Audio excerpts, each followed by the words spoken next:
Nithyanandam, welcome to all the Paramashivoham participants.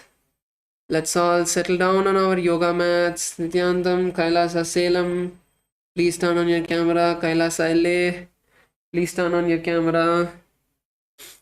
We have to start now. It's already time. Yes, Nithyanandam, KAILASA LA, KAILASA Malaysia male team. Let's now sit down in a comfortable position. Sit with your head, neck and spine in a straight line. Close your eyes. Take a moment to now visualize Swamiji in your inner space. Let's take a deep breath and chant the Sadguru Vandanam.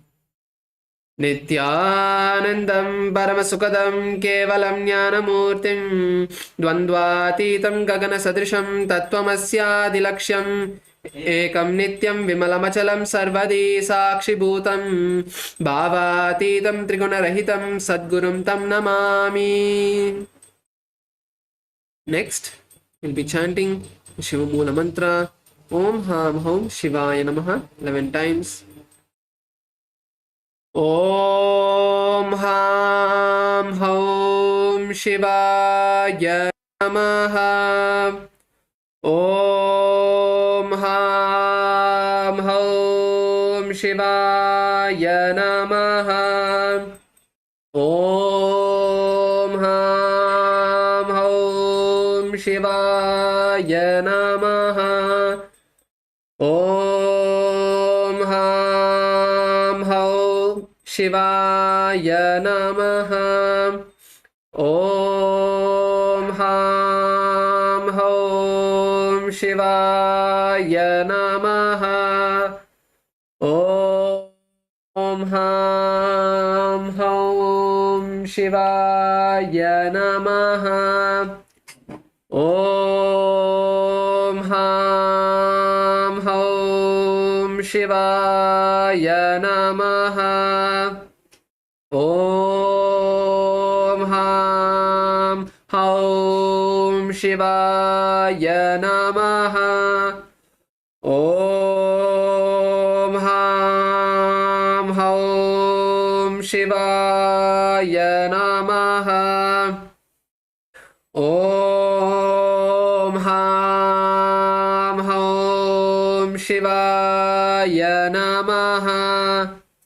Om Ham Hom Shivaya Namaha.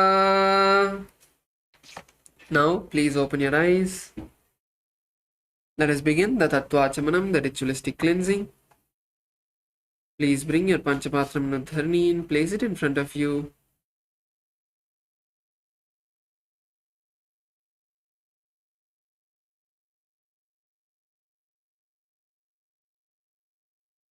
Now placing your right hand in the Gokarna Mudra, please pour an Udharani of water into your palms and drink it at the end of the following mantra. Om Atma Dattvam Shodayami Swada. Please drink the water. Now pour another Udharani of water. Om Vidya Dattvam Shodayami Swada. Please pour the water and pour another Udharani of water into your palms. Om Shiva Dattvam Shodayami Swada. Please now wash your hands with an Udharani of water. Now with the base of the right hand thumb, wipe the upper and lower lip twice. Om Ham Hridayaya Namaha. Please wash your hand with an Udharani of water. Now with the index, middle and ring fingers, touch above the upper lip and below the lower lip. Once again, wash your hand with an Udharani of water. Now with the index finger and thumb, touch the right nostril, the left nostril, and with the ring finger and thumb, touch the right eye, the left eye, right ear, left ear. Wash your hand with an Udharani of water.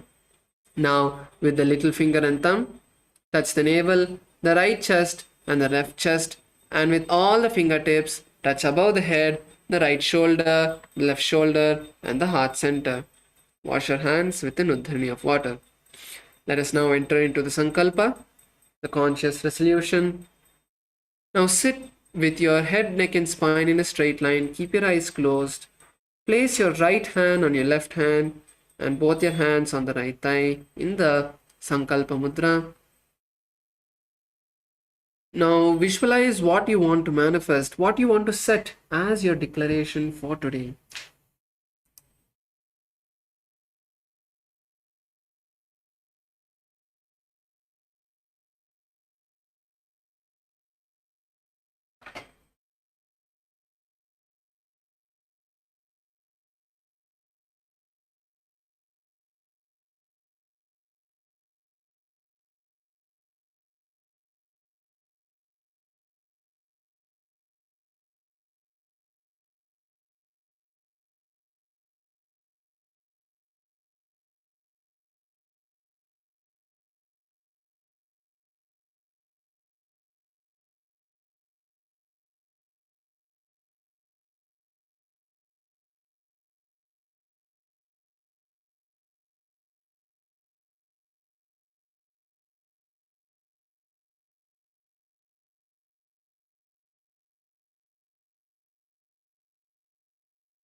Now visualize whatever you wanted to manifest today is already happening in your inner space.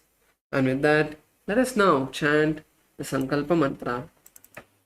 ममोपात समस्त दुरिदक्षय द्वारा भगवत् श्री नित्यानंद परमशिव प्रीत्यर्थम श्री नित्यानंदेश्वरी परमशिव शक्ति समेत श्री नित्यानंदेश्वर परमशिव प्रीत्यर्थम च शुभे शोभने मुहूर्ते आद्य ब्रह्मणः द्वितीय परार्धे श्री श्वेतवराह कल्पे वैवस्वतमन्वन्तरे अष्टाविंशतितमे नित्ययुगे प्रथमे पादे जम्बूद्वीपे भारतवर्षे भरतखण्डे मेरोः दक्षिणे पार्श्वे शकाब्दे अस्मिन् वर्तमाने व्यवहारिके प्रभवाधीनां षष्ट्याः संवत्सराणां मध्ये विश्वावसुनाम संवत्सरे उत्तरायणे लक्ष्मीवेङ्कटेश्वर ऋतौ मेषमासे कृष्णपक्षे द्वितीयायां शुभतिथौ मंगलवासरयुक्तायां विशाखानक्षत्र सिद्धियोग गरजकरण एवं गुणविशेषण विशिष्टायाम् अस्यां शुभतिथौ श्री कैलासोन्नत द्वादशांत श्यामला पीठारूढ़ श्री मीनाक्षी सुंदरेश्वरा भिन्न स्वरूप परशिवपुत्र रत्न कुमार गुरुमन्यतुल्यावतार श्री पार्वती स्तन्यपान लब्ध दिव्य ज्ञान विश्रुत सकल निगमागम सारभूत द्राविड वेद प्रवर्त्रे श्रीमत् परम शिव करुणा समधिगत मुक्तामय चतुरश्रया नगीयमान छत्र चामर श्री चिन्ह काहलादि समस्त बिरडावल्यलंकृत ज्ञान विज्ञान चक्रवर्ती सर्वजन संग सद्यो निर्वाण दीक्षा वयापवर्ग वर्ष विश्रान जीमूत परमत कलप केसरी शैव सिद्धांत स्थापनाचार्य श्री राजाधिराज पांड्य महाराज गुरु शपन शाक्यादि महांधकार निवारण ज्ञान भानु वीक्षणा नरहार ध्वजोच्छेदन पूर्वक श्रीमत् ऋषभध्वज स्थापक शैव समय कर्तृ सर्वज्ञ पीठारूढ़ श्री जगद्गुरु श्री ज्ञान संबंध देशिक स्वामी वागीश सुंदर माणिक्य वाचक स्वामी नाम अवतार भूत श्री ज्ञान संबंध स्वामी पुनरुद्धृत श्यामला पीठ सर्वज्ञ पीठ तृणवद्युत्तर द्विशततम गुरु महासन्निधान अरुणगिरि योगीश्वर परंपरागत अरुणाचल सर्वज्ञ पीठ गुरु महासन्निधान कैलास परंपरागत कांची कैलास सर्वज्ञ पीठ त्रयस्त्रिंशदुत्तर द्विशततम गुरु महासन्निधान नित्योत्सव नित्य मंगल नित्य कल्याण नित्य रचित कैलास परंपरागत आदि कैलास नित्यानंद पीठ महासंस्थान महासिंहासन पीठ कर्त्रे साक्षात् श्री परम शिव समुद्भूत कैलास परंपरागत वैवस्वतमनु इक्ष्वाकु हरिश्चंद्र भगीरथ श्रीरामचंद्र शूरसेन इत्यादि अनवच्छिन्न सार्वभौम चक्रवर्ती परंपरागत चतुष्षष्टि योगिनी मंडित चतुष्षष्टि संप्रदाय प्रवर्तक मनुधर्म शासन सूर्य वंश प्राप्त सर्वज्ञ पीठ चुरांगी साम्राज्य मूर्धाभिषिक्त चूड़ामणि साक्षात् श्री परमशिव समुद्भूत कपिल महागुरु पुनरुद्धृत महानिर्वाणि पीठ अष्टोत्तर सहस्र श्री महामंडलेश्वर साक्षात् श्री परमशिव समुद्भूत श्री महागणपति समारंभ अनवच्छिन्न पीठाधीश्वर गुरु परंपरा प्राप्त अटल पीठ अष्टोत्तर सहस्र श्री अटल पीठाधीश्वर धर्म मुक्ति स्वर्गपुर स्वर्ण पीठ त्रयोविंश गुरु महासन्निधान कैलास परंपरागत आदिपीठ सर्वज्ञ पीठ जगद्गुरु श्री कैलास पुनरुद्धारक श्री कैलास परमाचार्य श्रीमत् परमहंस परिव्राजकाचार्य वर्य सच्चिदानंद प्रणव स्वरूप श्रोत्रिय ब्रह्मनिष्ठ श्रीमद् जगद्गुरु श्री भगवत श्री नित्यानंद परमशिव श्री ज्ञान संबंध देशिक परमाचार्य स्वामिनां प्रीत्यर्थम तेषां पादारविन्दयोः भक्ति सिद्ध्यर्थम गुरुकृपा कटाक्ष सिद्ध्यर्थम क्षेम स्थैर्य वीर्य विजय आयुरारोग्य ऐश्वर्यानाम् अभिवृद्ध्यर्थम धर्मार्थ काम मोक्ष चतुर्विध फल पुरुषार्थ सिद्ध्यर्थम समस्त दुरितोपशान्त्यर्थम समस्त मंगलावाप्त्यर्थम भगवत श्री नित्यानंद परमशिव प्रसादेन सकुटुम्बस्य ज्ञान वैराग्य जीवन मुक्ति प्राप्त्यर्थम पूर्ण आरोग्य युक्त दृढ़गात्र यौगिक शरीर सिद्ध्यर्थम परमशिव शक्ति आविष्करणार्थम नित्यानंद योगाभ्यासं करिष्ये. Please wash your hand with a ludani of water. Om apaupasprisya. Yes, now all of you can keep your Panchapatram Anudharni aside. Now let's enter into the yoga by starting with the skeleton dance. So let's all stand up on our yoga mats. And now take a moment to visualize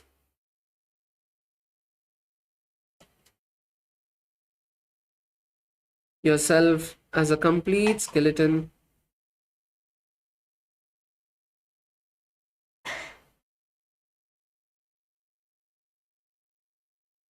From head to toe, your entire body is just a skeleton.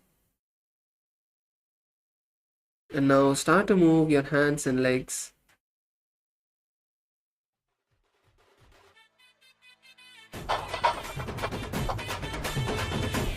Move every part of your body.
Keep moving every part of your body. Just a few more moments.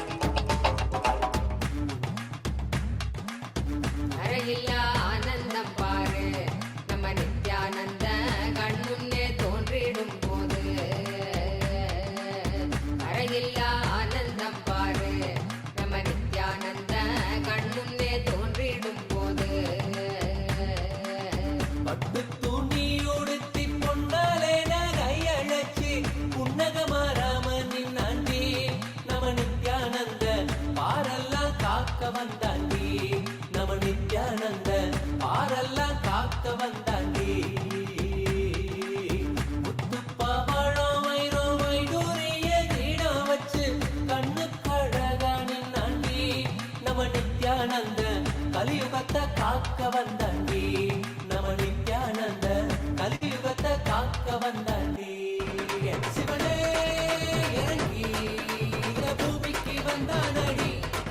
Last few moments. Let's move our body in every direction.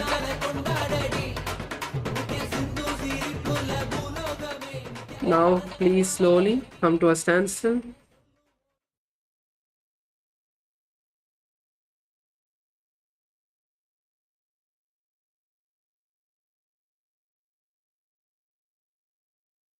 Focus on your breath.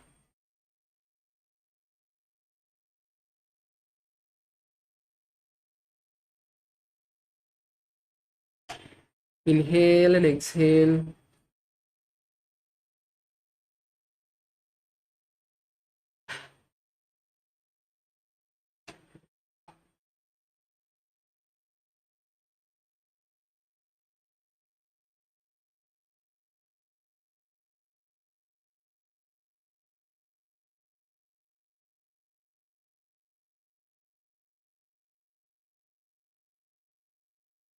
Focus on your breath.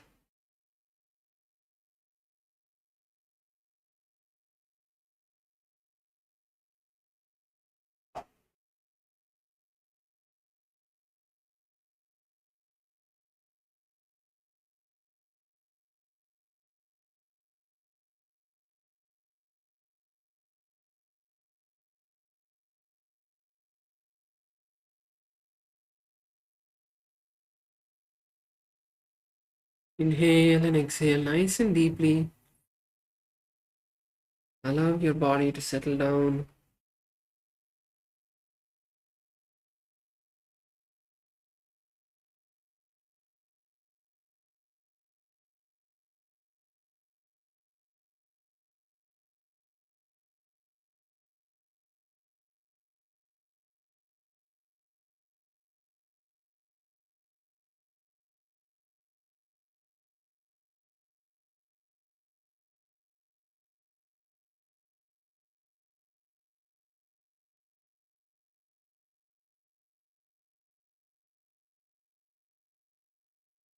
Feel your body completely energized.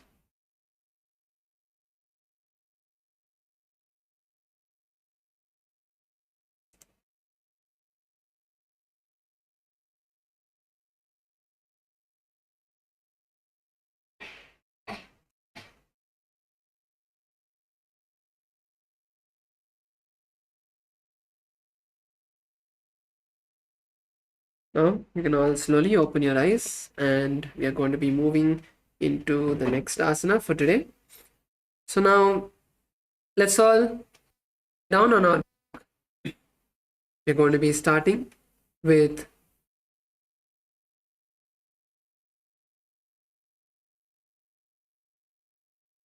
the next asana.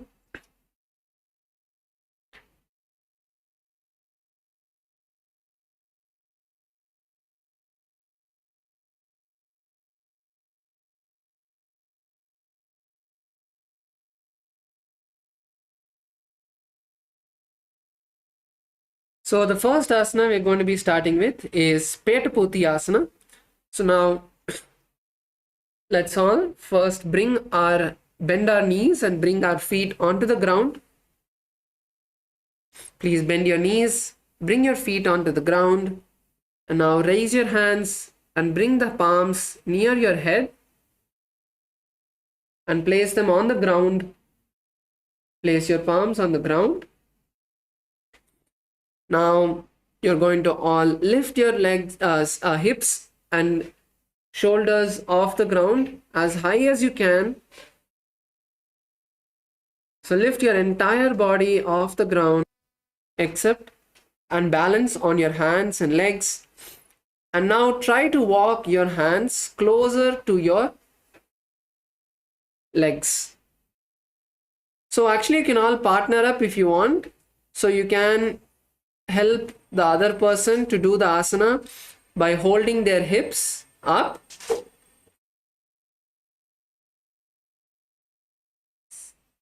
Yes.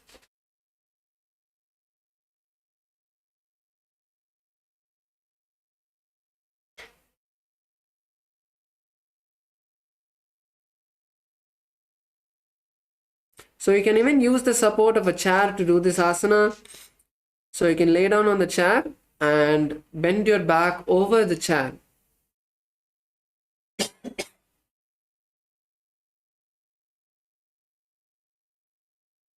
Yes, Unidanaya, that's good. Bring your hands onto the ground. Yes. Now, Paunidanaya, now try to bring your feet closer to the chair. Try to bring your feet closer and hands closer to the legs of the chair.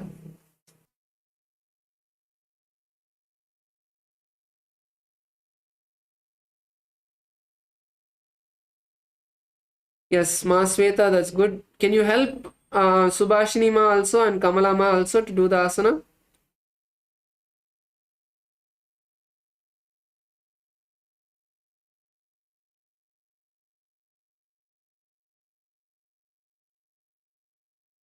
Yes.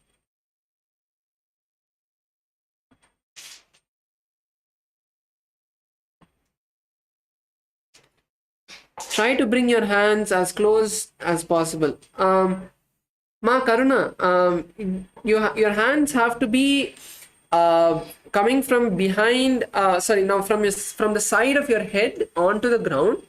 So then when you lift your body will come into an arch. Otherwise, it'll be like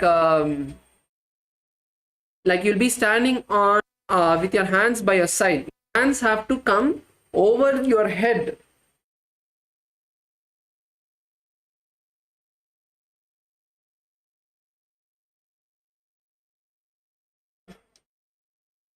Come on, Sairamaya. You can use the support of the chair, but do the asana at least. See how Paunidanaya is doing. You can try like that.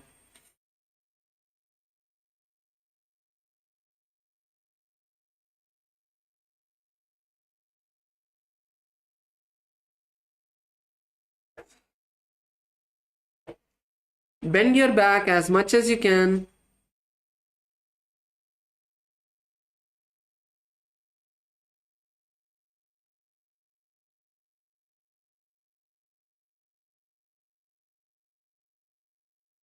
Visualize Swamiji in your inner space and chant the japa Om Nithyananda Paramashivoham. Mazi, that's good. That's good. Yes. आसन को गुणपान अपान की गाठी सूटे जालंधर बंध लागे. Yes. Lower your body down. And now bring your legs over your head. Bring your legs over the head. And keep your knees straight. Bring your legs over your head and keep the legs straight in Vichitra Karani Asana.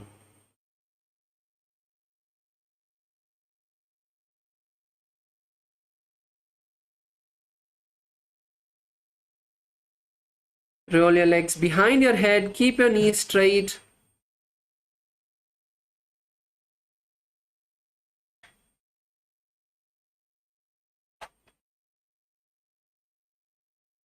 This is Vichitra Karani. Let's keep our hands, bring our hands and hold on to the legs.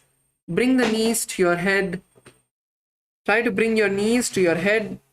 Paunidanaya, keep your hips down. No, you should not lift your hips up. Keep your hips down.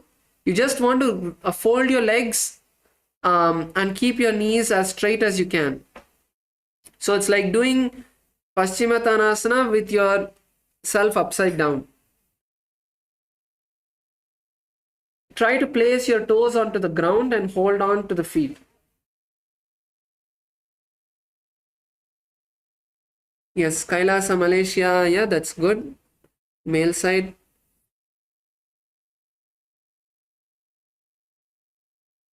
Visualize Swamiji in your inner space. We are performing the Sahaja Kumbhaka, which is inhaling and exhaling in a comfortable position, in a comfortable way. and chant the japa Om Nithyananda Paramashivoham. शयितपश्चिमतानस्थे हस्तौ तत्र प्रसारयेत् पादौ दण्डसमो कृत्वा विचित्रकरणी भवेत्. Yes, now we move into the next asana, which is Parashvasana. So now lay down with your legs stretched and bring both of your hands up towards the sky. Bring both of your hands up towards the sky. And now bend your elbows and bring them to the stomach. Bend your elbows and bring them to the stomach. So keep one hand extended and the other hand touching your nose. Now switch sides again and again.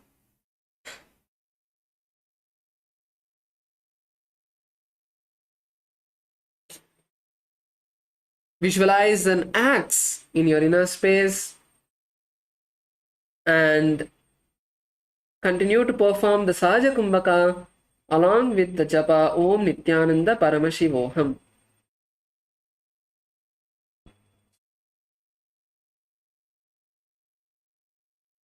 पादतले भूमौ निधाय जानुनिरसि निधाय विपरीतहस्ताभ्यां ऊरुसहितजङ्गे निबध्य तिष्ठेत् पाशासनं भवति. Yes, now roll on to the right side of your body. Roll on to your right side.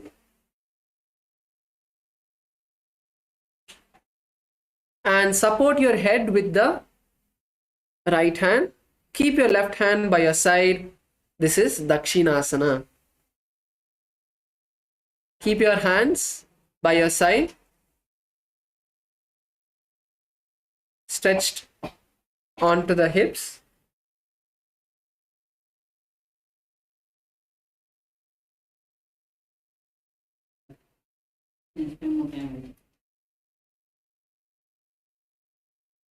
Visualize Lord Dakshinamurti in your inner space. Continue to perform the Sahaja Kumbhaka.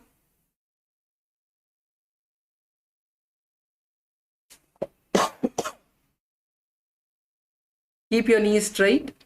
Keep your knees straight. KAILASA Malaysia, male side. Aya, keep your knees straight. Aya on the pink mat.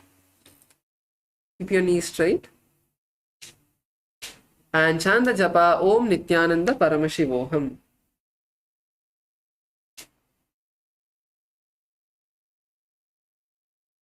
शय्यर्जुदक्षिणाङ्गेन मस्तकेधो निधायशः दक्षं हस्तं च वामन्तो जङ्घपृष्ठे ततो जपेत्. Yes, now we move into the next asana, which is Shalabhasana. Now lay on your stomach. Bring your hands to your side. Lay on your stomach. And now, using the strength of your back, now lift the upper back and your legs up off the ground as high as you can. This is Shalabhasana.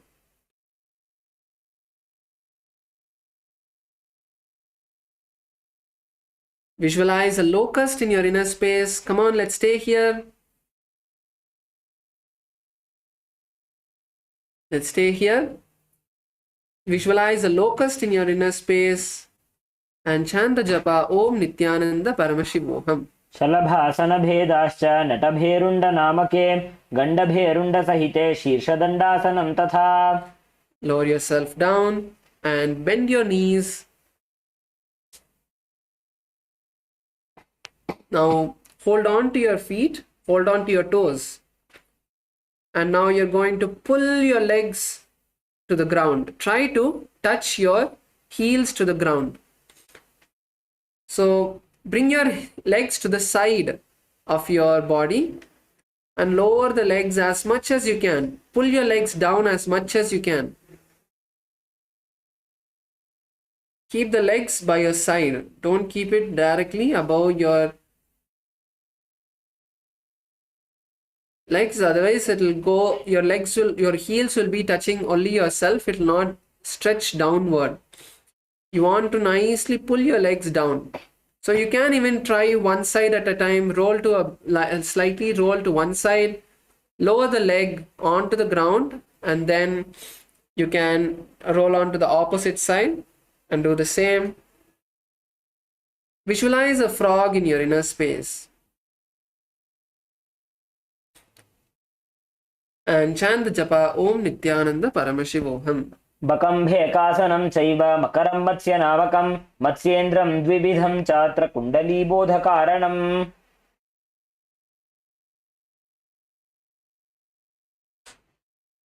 Okay, so now we are going to be moving into the next asana, which is Berundasana.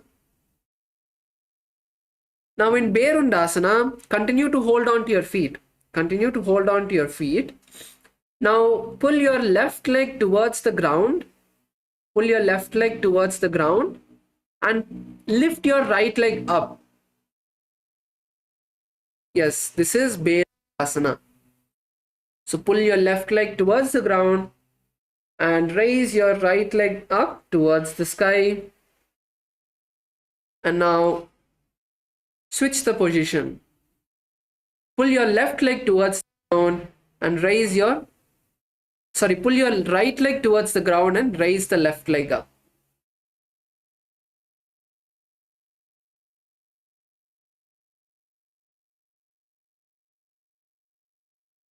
Yes.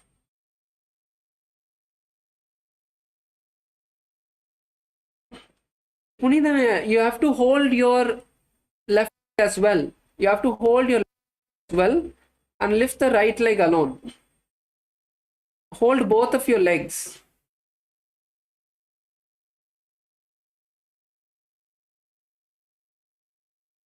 Yes, hold both of your legs and now try to lift one leg alone. Try to lift the right leg alone. Yes, that's good. Yes, that's good. Saramaya, come on.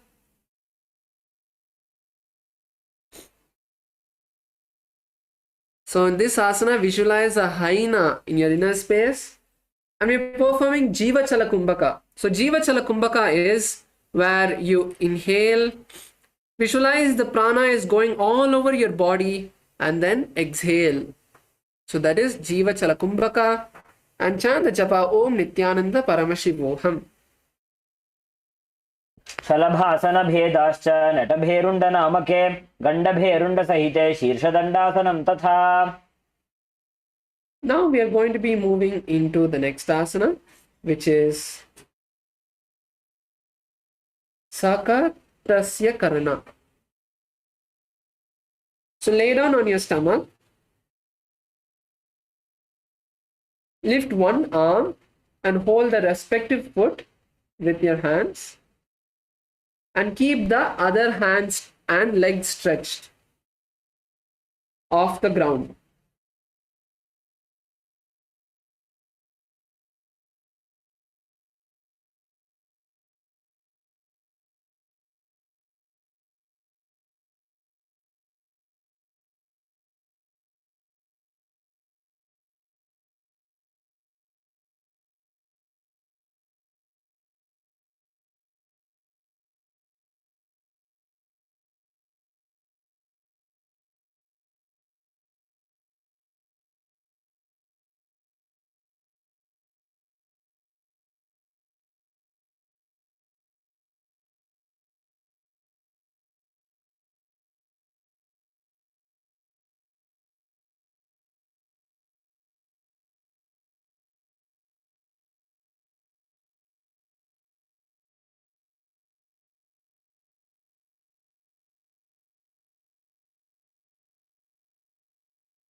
Sorry for the technical glitch. Yes, I hope all of you are able to hear us now.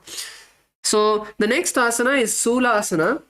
So now in Sulasana, raise your chest up, place your elbows on the ground, and rest your face on the palms. Keep your knees bent.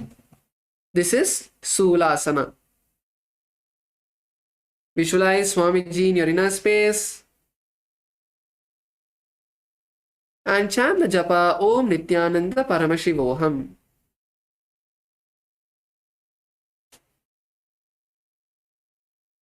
कूर्पराभ्याम् अवनिमवष्टभ्य हस्ततलाभ्याम् हनुमवष्टभ्य उत्तिष्ठेत् शूलासनं भवति. Now lower the legs down, and this is Makarasana. Visualize a crocodile in your inner space. Keep your toes flat and visualize an alligator in your inner space. Chant the japa Om Nithyananda Paramashivoham.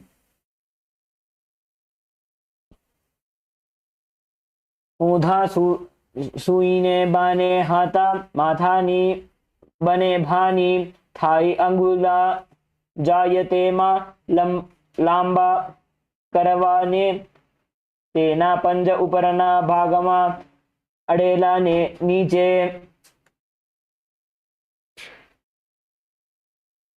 So now you're going to be moving into the next asana, which is Gandhaberundasana. So in Gandhaberundasana, place your hands by the side of yourself, by your side, and now lift your hips up, walk your feet forward, and you're going to kick your legs up. So keep your chin on the ground, lift your hips up, and now you're going to kick your legs and try to bring them over your head. So you can partner up for this. You can get support from your partner to perform this asana.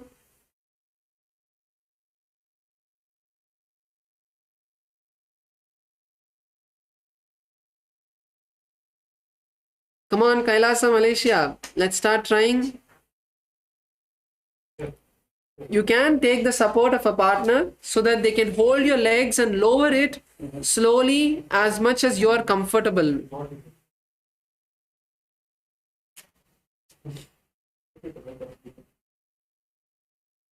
Come on, Kailasa LA. Paunide Naya can support Saira Maya for him to try first. So keep your chin up. You can keep your chin up. Place your hands by your side. Come on, Kailasa Malaysia female team, partner up. You can partner up and do the asana. Keep your hands by your side. Your partner can take your leg. Bring both of your legs up.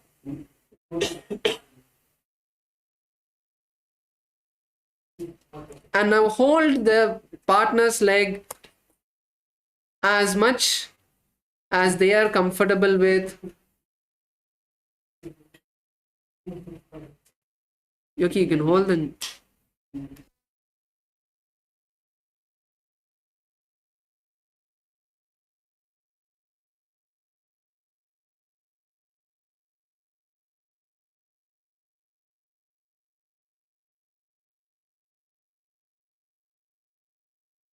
Come on.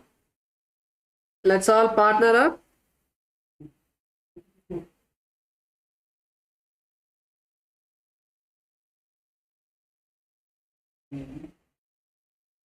Hold your partner's legs.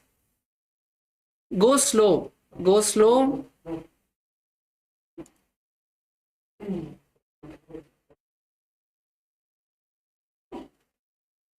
As much as they're comfortable, raise their leg. Subhashini Ma, you can help Ma.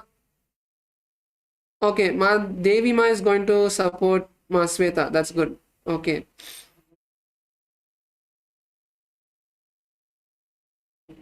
Come on, Punidanaya, go support Saira Maya. Both of you are just lying down. Get up, get up.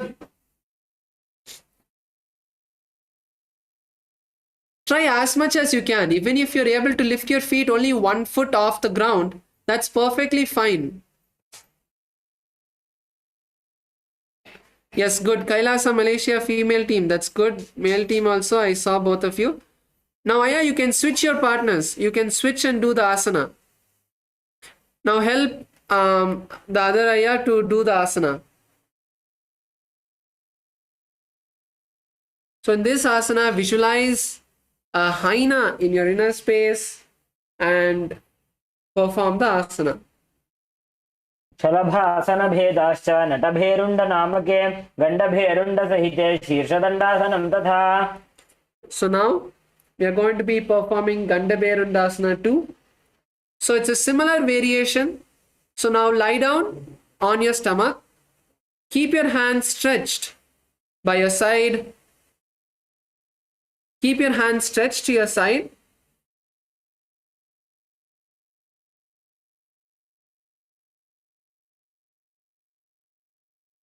Keeping your hands down on your side, you're going to kick your legs again up and bring the legs to the head. So this is Gandhabherundasana 2. Gandhabherundasana 2. Come on, let's try now. Once again, you can partner up. Hold your partner's legs and lift their legs as much as they are comfortable. So yes, it will be a little difficult to breathe, but that's why I'm saying you can partner up and go as much as you can.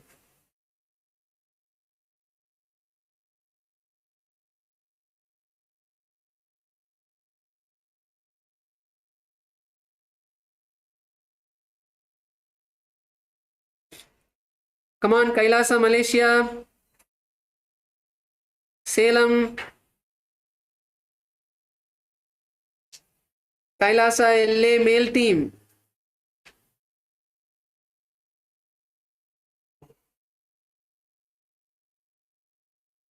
See, male side, Kailasa, LA, unless you lift your legs high, you won't get the effect of the asana itself. Just lifting your knees off the ground is not the asana. You need someone to lift your legs. So if you partner up only, you will do the asana properly. Come on, Saira Maya, come in, or Punidanaya, you go and help Saira Maya, and then after that you can switch partners. You need to lift your legs as high as you can. That's what is going to stretch your back nicely. Okay.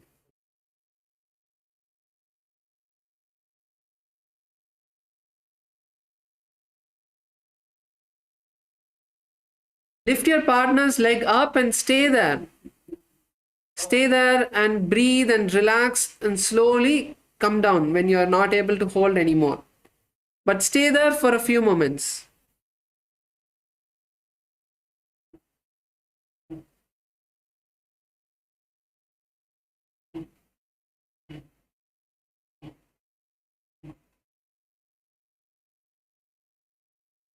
Once again, in this asana, visualize a hyena in your inner space and chant the japa Om Nithyananda Paramashivoham.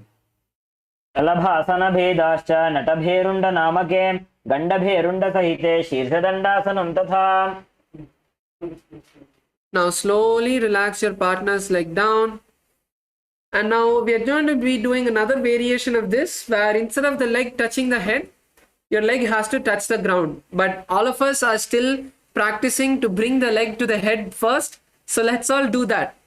So let's continue to try. We have a few more moments to try to bring our legs to the head.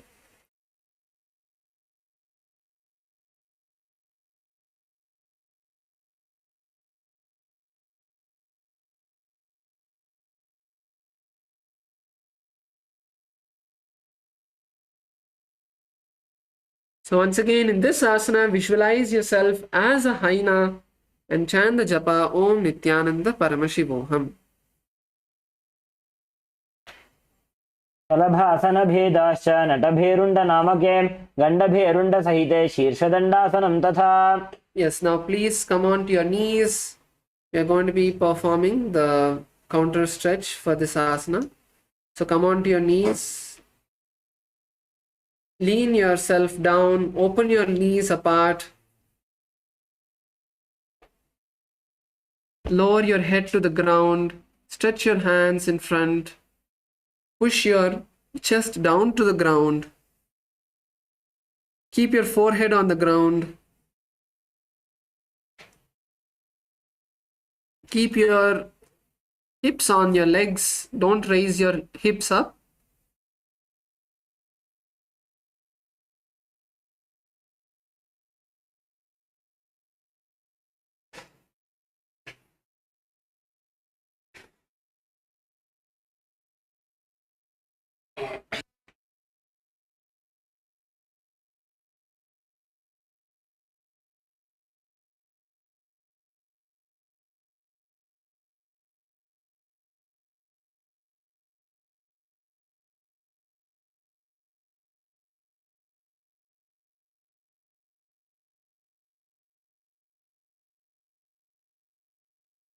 Yes, now you can relax and lay down on your stomach.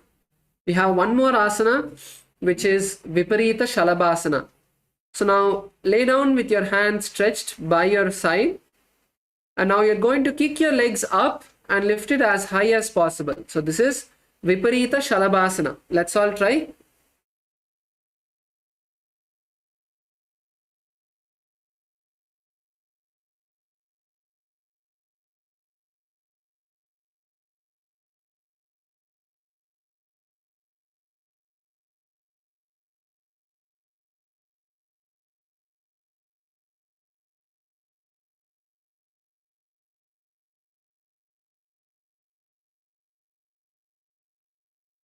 So this is Viparita Shalabhasana. So kick your legs as high as you can and visualize yourself as a locust, a grasshopper in your inner space.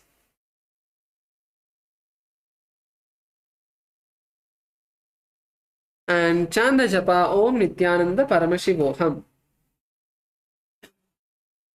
शलभासन भेदाश्च नटभेरुण्ड नामके गण्डभेरुण्ड सहिते शीर्षदण्डासनं तथा. Now bring your hands to your side and rise up into a plank position.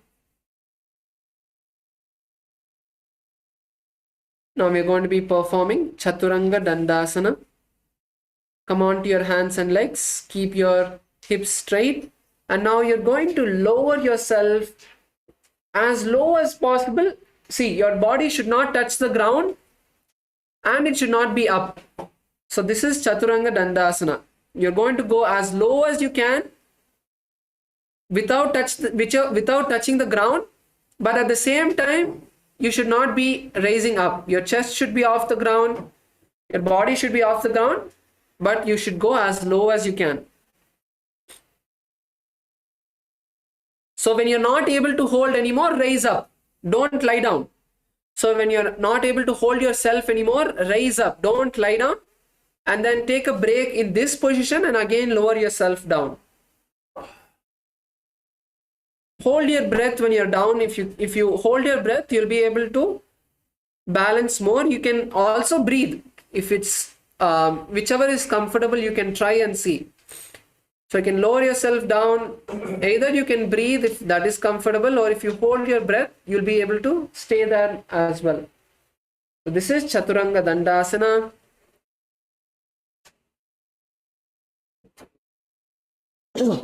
KAILASA Malaysia female team, all of you are lying down. Only Ma ZE was doing.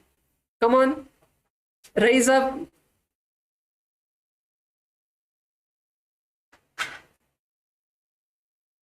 Come on, Saira Maya. Yes, that's good. Aya, don't relax. Keep doing. Keep staying there. We are not done with the asana. So lower yourself as low as you can and rise up. Harshaya, you should not lay down on the ground. You should stay in the air.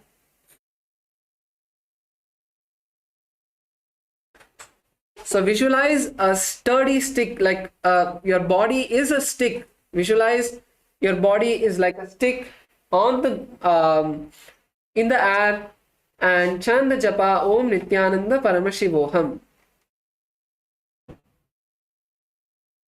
विपरीतं मण्डलं च द्विधैव विदितं हिनः दण्डासनं द्विधा प्रोक्तं विपरीतोपवेशने.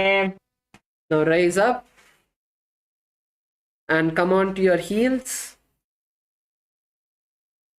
Now kneel forward. Bring your forehead to the ground. This is Niranjana Karmasana. Place your hands on your ears.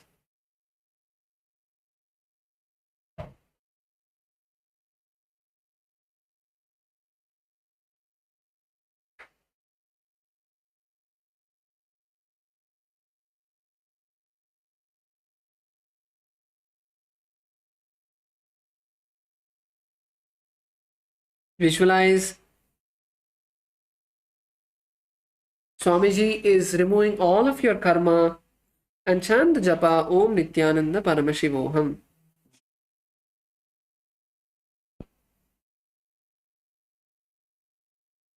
बालको गर्भशय्यायां तिष्ठेत् सङ्कुचितो यथा तथा गर्भासने योगी निरञ्जनविधिं भजेत्.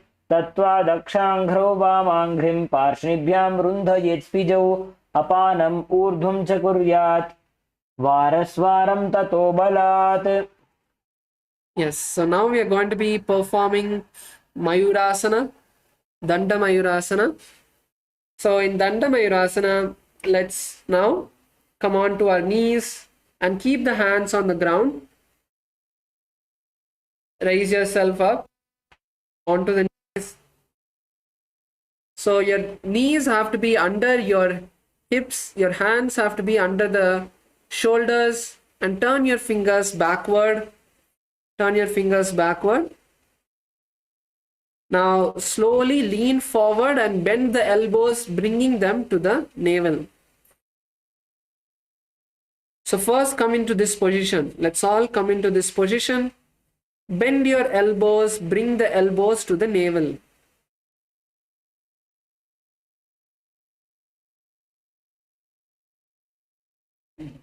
Now slowly lean forward and lift the body off the ground. This is Danda Mayurasana. Ma Govinda Rupini, you're in the right position. Just lean a bit forward and lift your legs off the ground. Even Ma Yoga Jnana Rupini, that's good. You're also in the same right position. Come on, Kailasa Malaysia, male side. Yes. Now lift yourself up, Aya.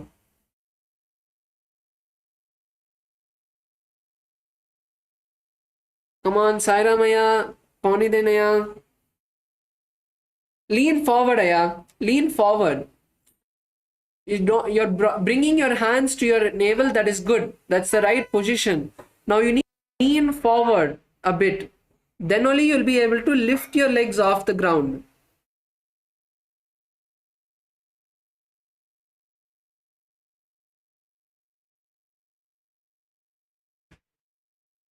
Visualize a peacock in your inner space and chant the japa Om Nithyananda Paramashivoham. मयूरं दण्डवत् कुर्यान् मायूरं दण्डनामकं कुर्यान् मायूरं पार्श्वाभ्यां मायूरपार्श्वनामकम्. Continue to be in the same position. We are not done. We have one more asana, Pangu Mayurasana. So in Pangu Mayurasana, if you are able to perform Mayurasana, you can perform Mayurasana on one hand. But if you're not able to perform Mayurasana itself, then focus on performing Mayurasana with both your hands.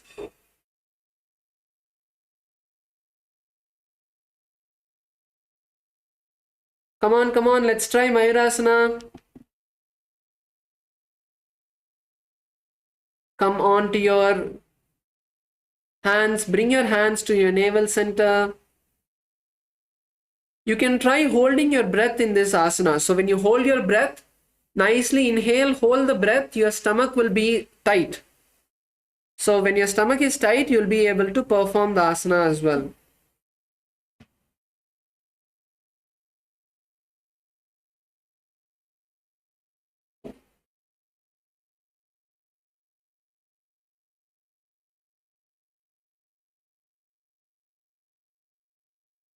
Visualize a peacock in your inner space and chant the japa Om Nithyananda Paramashivoham.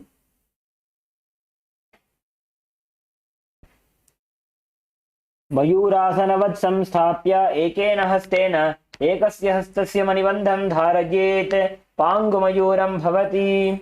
Yes, now come on to your heels. We are moving into Jnanasana. So now in Jnanasana, sit on one heel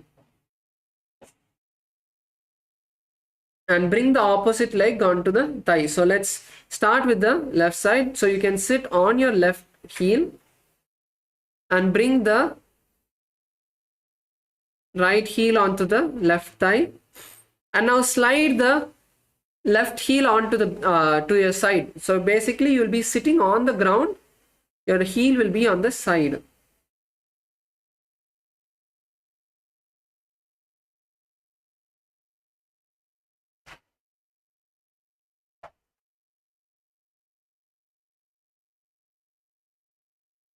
So this is Jnanasana. Visualize Saraswati in your inner space.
Chant the japa Om Nithyananda Paramashivoham.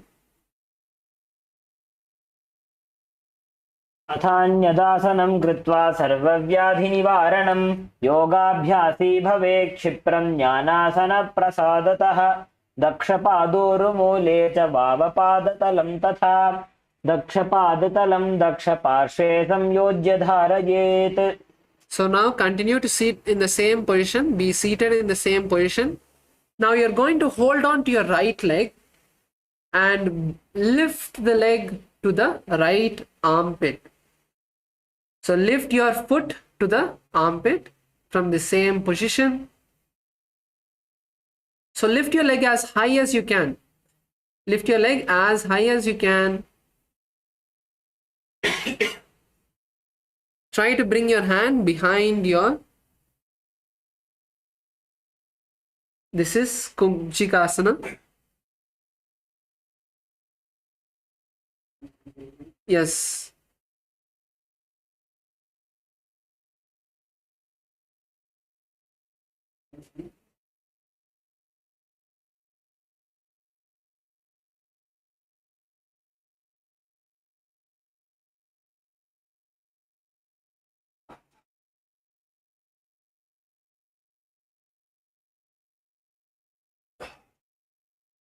Lift your leg as much as you can. Slowly stretch the knees.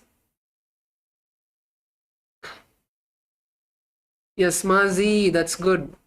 Try to keep the knee on the ground. So try to keep the knee down. You're raising your entire foot up.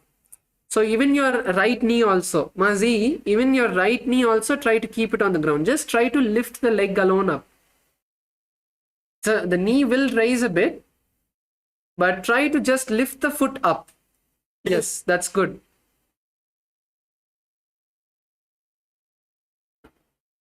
Kailasa LA. Ma, you have to lift your leg from the inside, not from the outside. See, you're lifting your leg from the outside.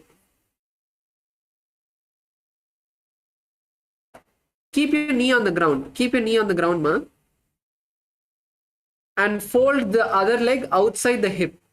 So your left leg, keep the left leg outside the hip. So keep your left leg outside the hip. Yes, okay, fine. You can keep your right leg like that. And now lift the left leg up. Yes, that's good. So this is Kubjikasana. Visualize Swamiji in your inner space and chant the japa Om Nithyananda Paramashivoham.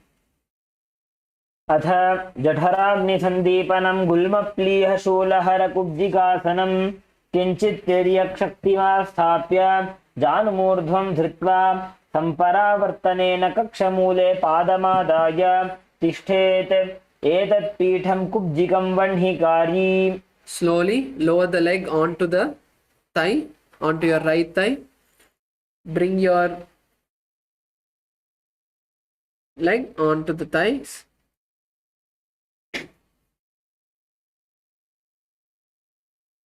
Now we're going to be moving into Bharadwajasana.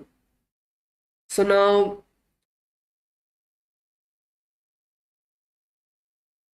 you're going to turn yourself, turn your upper body, and with the right hand from behind your back, you're going to hold your right foot. So bring your right hand from behind the back and hold the right foot. And keep the left hand outside the right knee. Keep the left hand outside the right knee. So this is Bharadwajasana.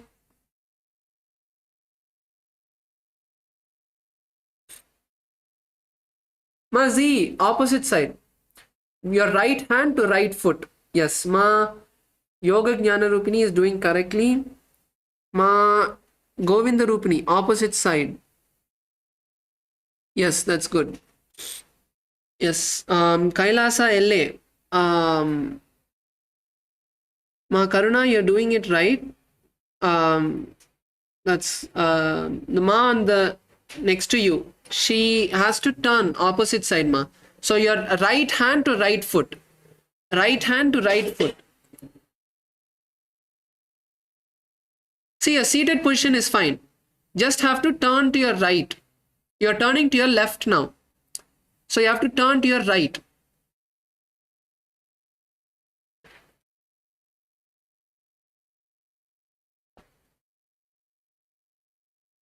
Yes, Kailasa Salem, Masweta, that's correct. Sai Ramaya, come on. Paunidanaya, what happened? This is all easy asanas. For this itself, if you get tired, what to do then? Come on.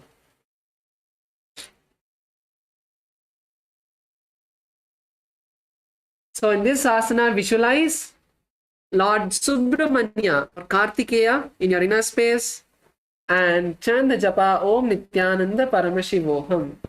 उत्तानकूर्मपीठं च सैंहं गारुडमेव च वातायनं गोमुखं च भारद्वाजं त्रिविक्रमम्. Yes, continue to be seated in the same position. Just untwist your body.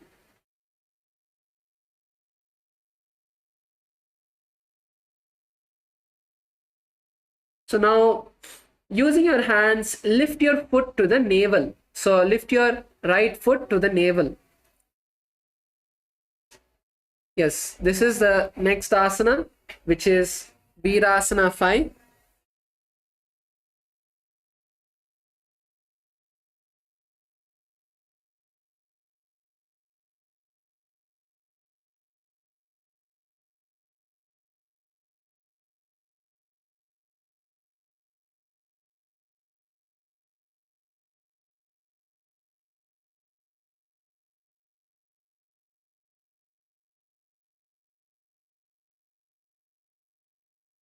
Yes.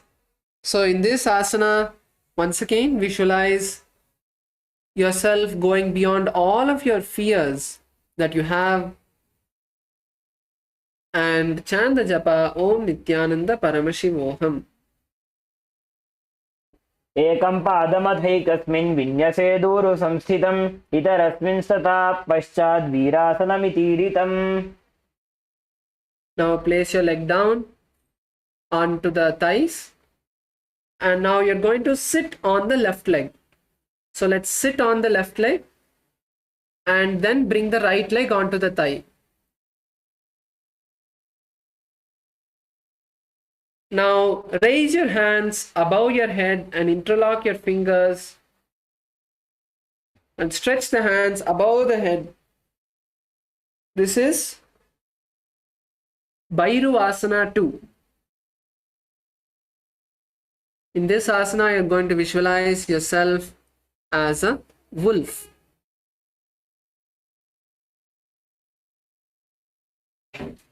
मूलद्वारिटिक बैसिक धरे वामपाद गुद औंधो करे एड़ी अग्र गुदातरि धरे ऊर्ध्वचिति अंगुष्ठ तरि करे गुल्फवारिलो कूले आने पुनः माहिलो भूपरिठाने बहुरि चरण दाहिनो जोगी हृदय आनिरगावे सोई. Lower your hands down and now bring the left leg onto the right thigh. Bring the left leg onto the right thigh and keep the right leg on the left thigh into Padmasana. Now you're going to lift your right knee up. Lift your right knee up.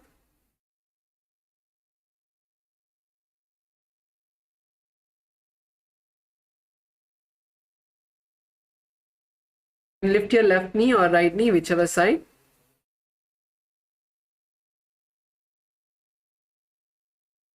Now so if you're lifting your knees from the left side, now with your right hand, you're going to bring your right hand around the knee. Bring your right hand around the left knee.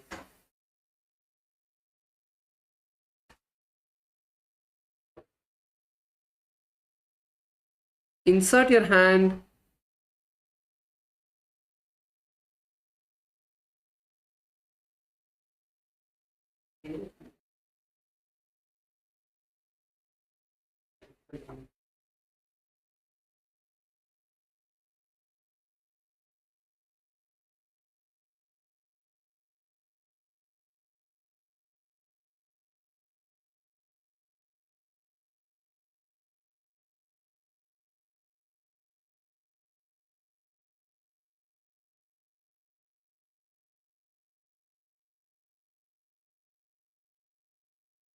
now you're going to try to insert your hand and insert your left hand inside your leg. Insert your right hand inside between your legs. Wrap your left hand from around the back and interlace your fingers behind the back. So this is the Baddha Matsyendrasana. So we'll perform an alternative of this, where instead of placing both your legs on the thighs, keep one leg alone on the thigh.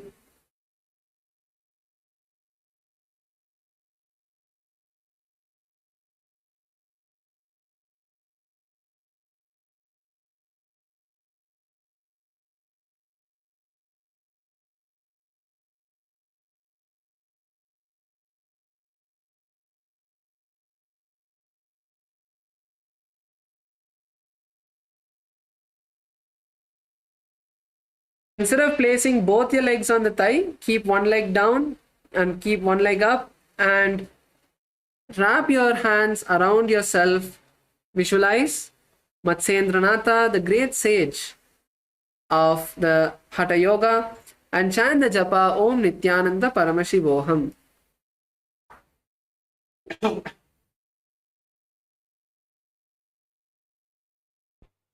मत्स्येन्द्रपीठं जठरप्रदीप्तिं प्रचण्डरुक्मण्डलखण्डनास्त्रम् अभ्यासतः kundalini प्रबोधं दण्डस्थिरत्वं हि ददाति पुंसां करेण बन्धये तत्तु बद्धमत्स्येन्द्रमासनम्. Yes, now lower the leg down. Now let's perform Jnanasana on the opposite side. So this time, place your right leg outside of the hip and the left leg on the right thigh. Keep your hands on the knees and visualize Goddess Saraswati in your inner space. This is Jnanasana. Chant the japa Om Nithyananda Paramashivoham.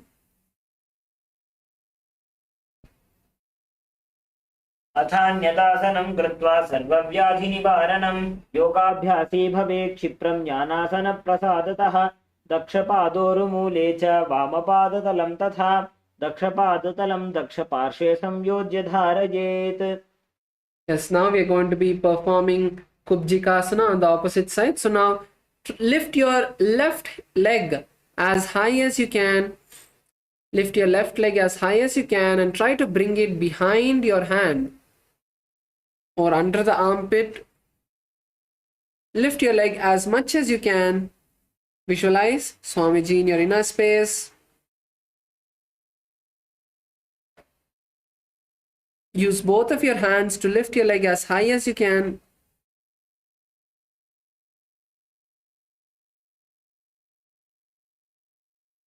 And chant the japa Om Nithyananda Paramashivoham.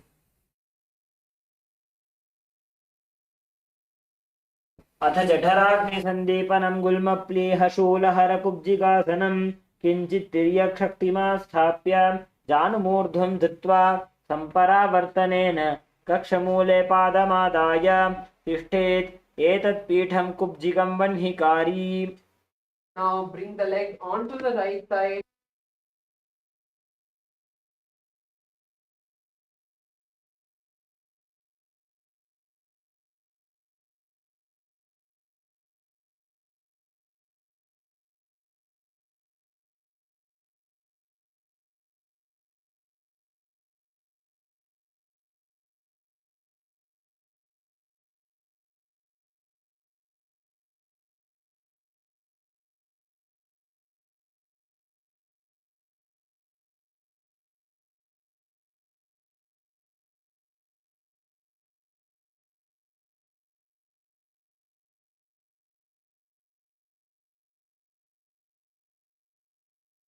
नगोर्मपीठं च सैंहं गारुडमेव च वातायनं गोमुखं च भारद्वाजं त्रिविक्रमम्.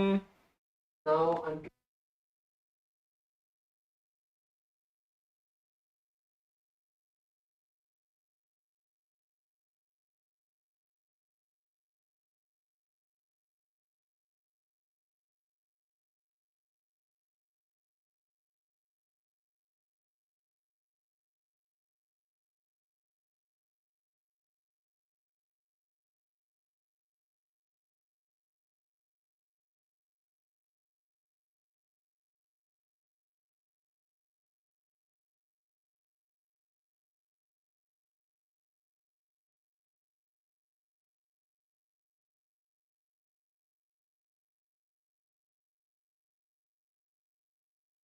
एकं पादमथैकस्मिन् विन्यसेदूरु संस्थितम् इतरस्मिन् स्तता पश्चात् वीरासनमितीरितम्. Now place your leg on the side and raise your hands above the head, interlacing your fingers. This is Bhairuvasana 2. Visualize a wolf in your inner space.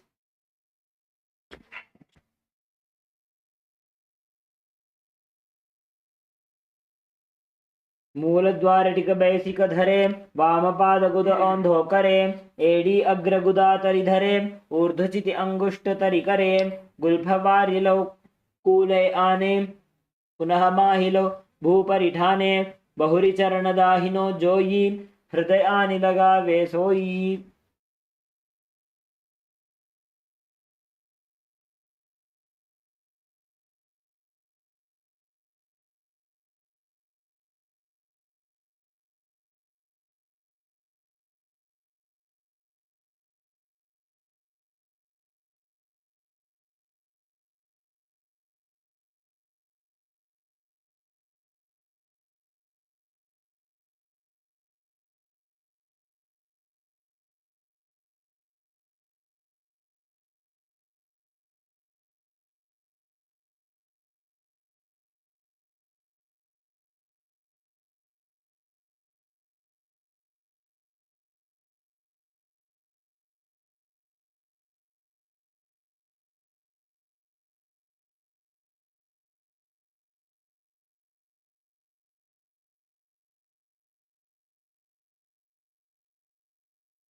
आत्मं ब्रह्मं तथा सैद्धं स्वस्तिकं वज्रमासनं बद्धकोणं भद्रपृष्ठं मूलबन्धं तथैव च। Now continue to be.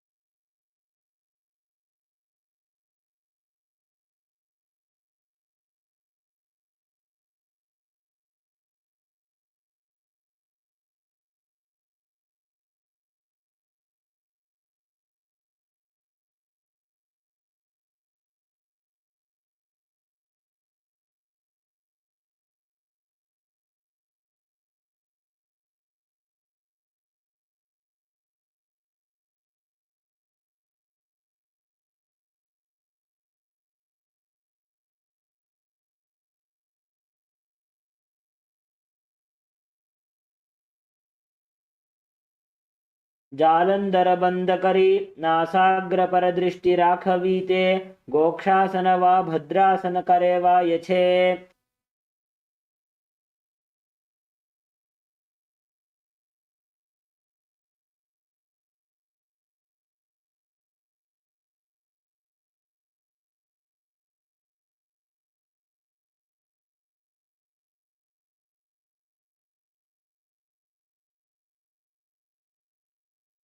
Nithyananda Maharaj, you're not audible.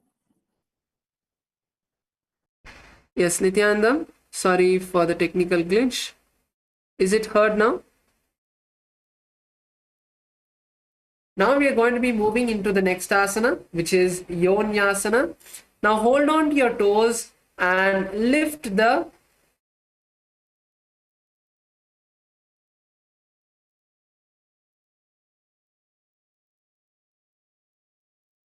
hold on to all of your toes, lift the leg as high as you can and try to turn the leg inward. So push the heels forward, pull the legs up. This is Yonyasana. Visualize the Shri Yantra in your inner space. So if you have the Shri Yantra card, you can look at the Shri Yantra and chant the japa Om Nithyananda Paramashivoham. पादौ सम्मील्य पादाग्रे अधरे पार्श्वलिङ्गादधः आनीय पादतलयोः संविशेत् योन्यासनं भवति। Continue to be in the same asana, which is Gorakshasana Bhadrasana. So in this asana, basically you will have to turn your feet inward and keep your hands on the knees, but as our legs are not yet so flexible, try to raise your legs as high as you can and you can hold your feet, continue to hold on to your feet.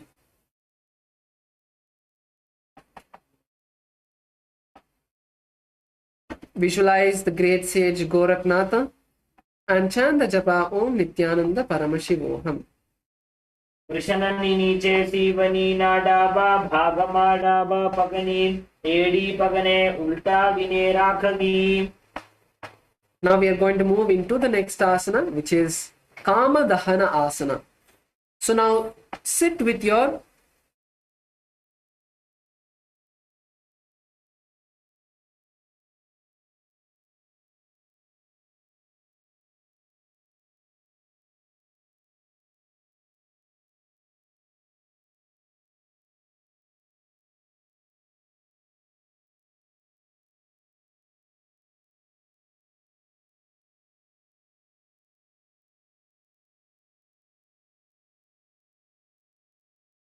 So next is Kama Dahana Asana.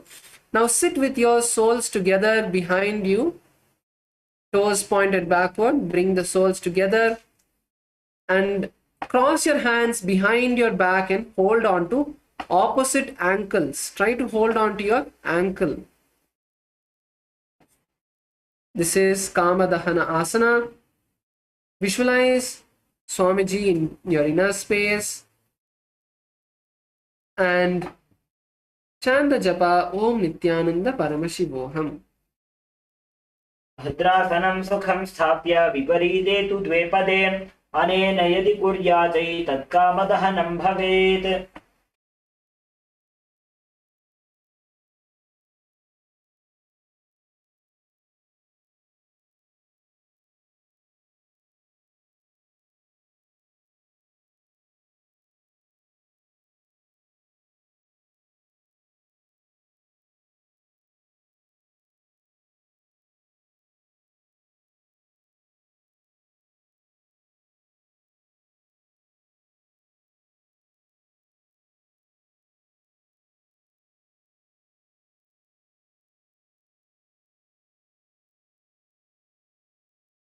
So now the next asana is Supta Baddha Konasana. So now bring your legs to your navel, to your stomach. So you're going to bring your legs to your stomach and hold the legs with your elbows.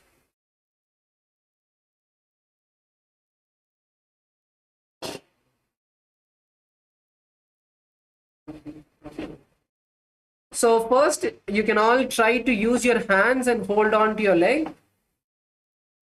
Bring your leg to the stomach.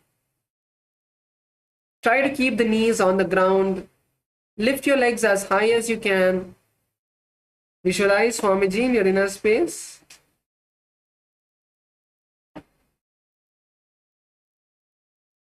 Yes, good.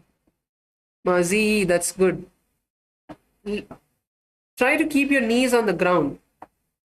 So keeping your knees on the ground, try to just lift the leg alone up. Don't lift the entire leg up. Visualize Swamiji in your inner space and chant the japa Om Nithyananda Paramashivoham.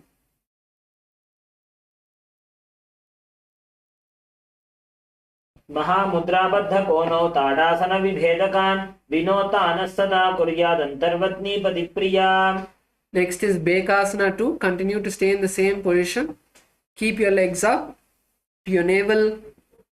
This time we are going to be visualizing a frog in our inner space. Bekasana 2. Continue to lift your legs up to your navel center. You can try one leg at a time. So you can lift one leg. And then after that, you can stretch the other leg as well.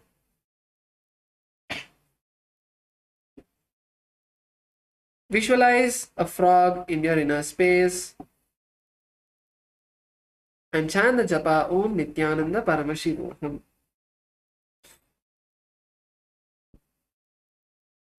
ध्यायेद्धिचित्पदं भ्रान्तमास् आसनस्थः सुखाय च यदि सर्वाङ्गमुत्तोल्य गगने खेचरासनं महाभेकासनं प्रोक्तं सर्वसिद्धिप्रदायकं महाविद्या महामन्त्रं प्राप्नोति जपति यः. Now we are going to be doing a similar asana. So instead of the feet touching your navel center, your feet will be together. So soles of the feet together, like doing a namaskara with your feet.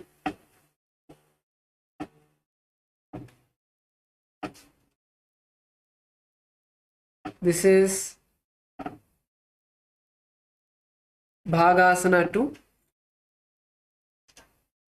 So once again, you can try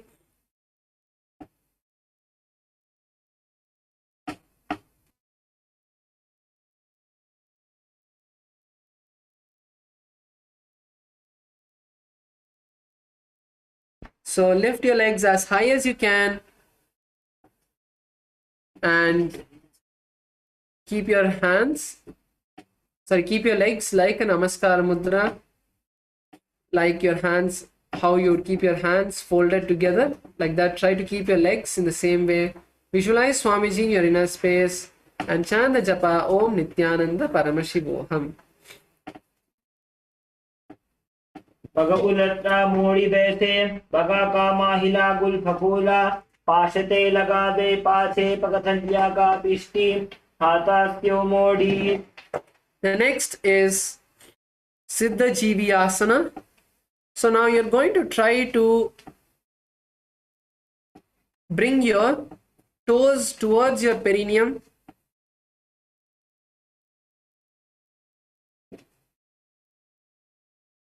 So fold your legs inward.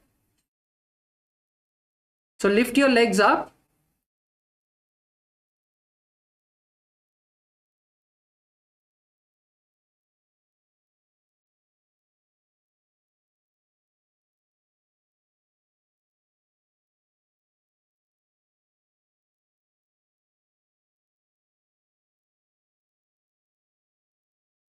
Just lift your legs up as high as you can. This is Siddha Jivyasana. Visualize Swamiji in your inner space and chant the japa Om Nithyananda Paramashivoham. पगा को सोजो जाई।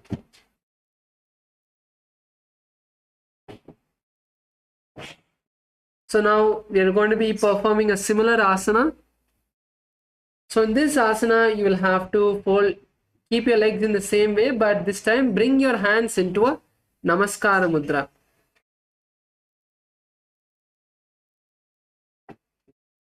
This is Panipatrasana. Panipatrasana. So lift your legs up and keep your hands in the Namaskara Mudra. Visualize a cup of water.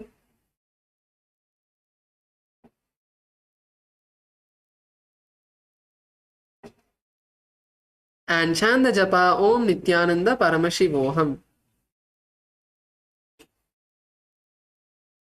नाभो संस्थाप्य गुल्फौ च तन्मध्ये करपात्रतां शनैर्यत्नेन कुर्वीत पाणिपात्रं तदुच्यते. Next is Saptarishi Asana. So in Saptarishi Asana, you're going to bring your feet to the respective armpit. So bringing your legs behind the respective legs. So you can try with one leg at a time. So first keep one leg down and try to lift one leg up. And then after that, you can try on the other side.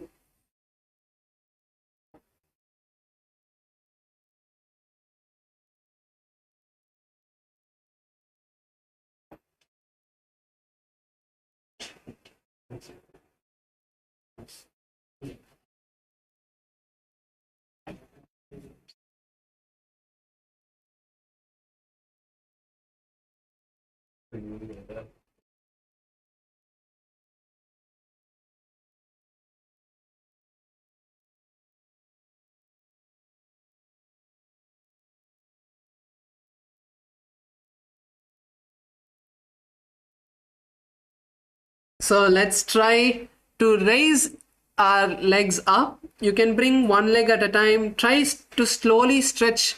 So in this, it's important that you slowly do the asana and it will nicely stretch your ankles. It will stretch your knees. It will stretch your muscles in the leg.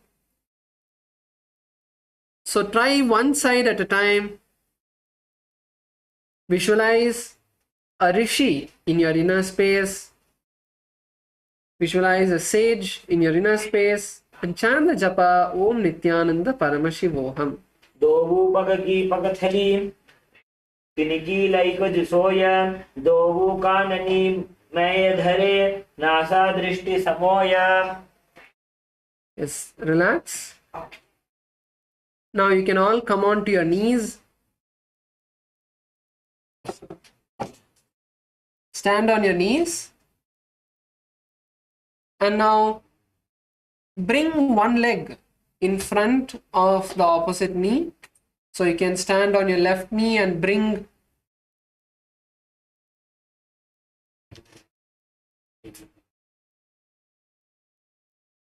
one leg onto the opposite thigh. So this is Suptyasana. So now that once you place your right leg on the left thigh, then or whichever leg you're placing, you can switch the position. So this is a easier variation of the asana that we are doing for all of you to perform. So the actual asana is where you'll be bringing both of the leg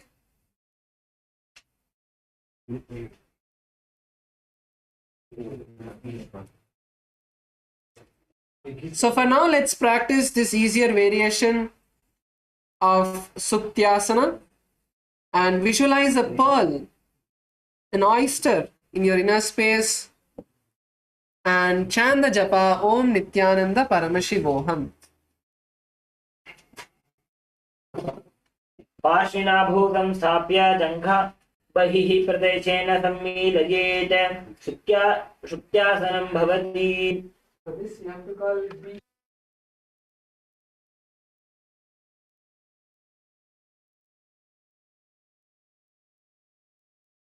Now let's all settle down. Sit in a cross-legged position or in Padmasana.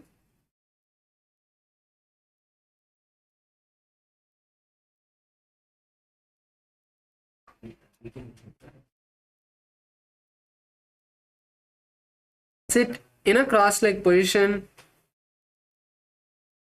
in Padmasana and cross your hands in front of your heart center.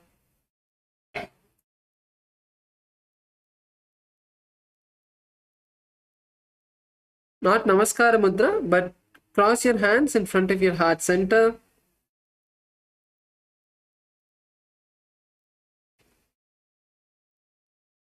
Visualize Swamiji in your inner space and chant the japa Om Nithyananda Paramashivoham. जमनु पगने फने डाबा पगनी आग नीचे राखीने. Now place your hands on the knees and visualize a lotus in your inner space. This is Ambujasana. Now contract your lips and inhale through your mouth and exhale through the nostrils. This is Kaka Chanchu Kumbhaka. We're going to be performing the Kaka Chanchu Kumbhaka from this asana. Inhale through the clenched mouth and exhale through the nostrils. Chant the japa Om Nithyananda Paramashivoham. अपानमुत्थाप्य शनैः स्वशक्तितः प्राणं समाकृष्य च कुम्भकं चरेत्. Now cross your hands onto the opposite knees. Cross your hands onto the opposite knees.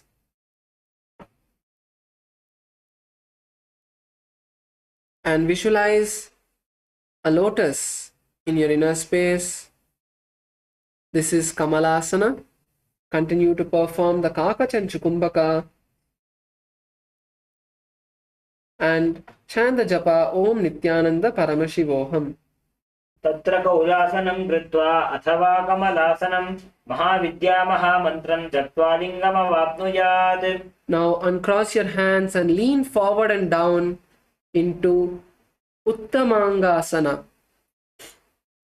Stretch your hands in front of you.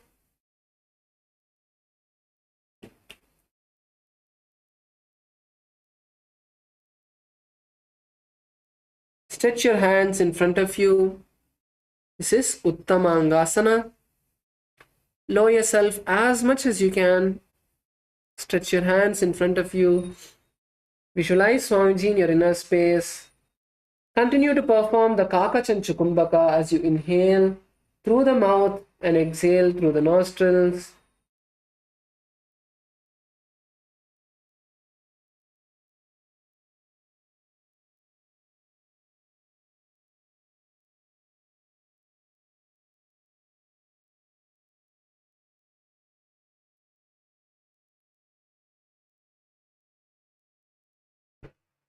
Chant the japa Om Nithyananda Paramashivoham. स्थित्वै तदासने मन्त्रे अधशेषः करोति चेत् उत्तमाङ्गासनं ज्ञेयं योगीनामतिदुर्लभम्. एतदासनमात्रेण शरीरं शीतलं भवेत्. पुनः पुनः प्रसादेन चैतन्यकुण्डली भवेत्. Now slowly raise up and interlace your hands above your head and turn to the right side.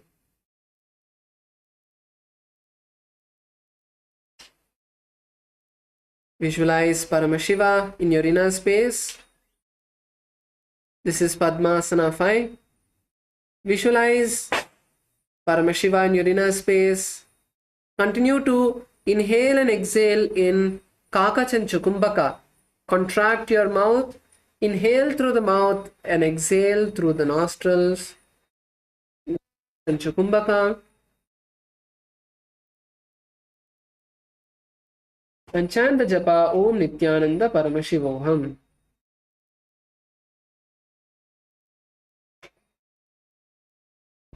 उपविश्यासने सम्यक् बाहू कृत्वार्धकुञ्चितौ कक्षव्योम्निमनः कुर्वन् शममायाति तल्लयात्.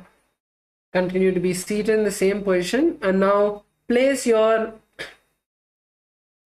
right hand on the forehead and the left hand behind your neck.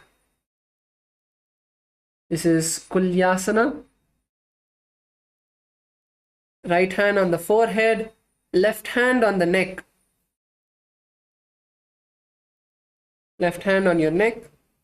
Visualize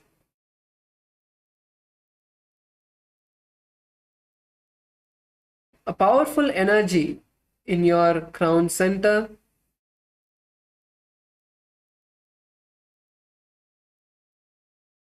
Continue to perform the Kakachanchukumbhaka as you inhale through the clenched lips and exhale through the nostrils and chant the japa Om Nithyananda Paramashivoham.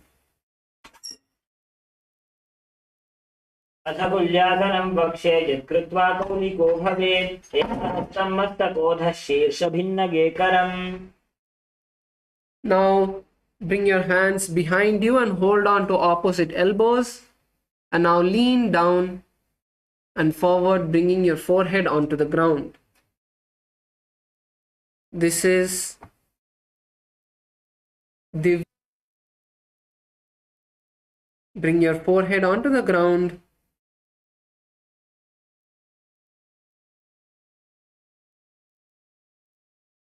Visualize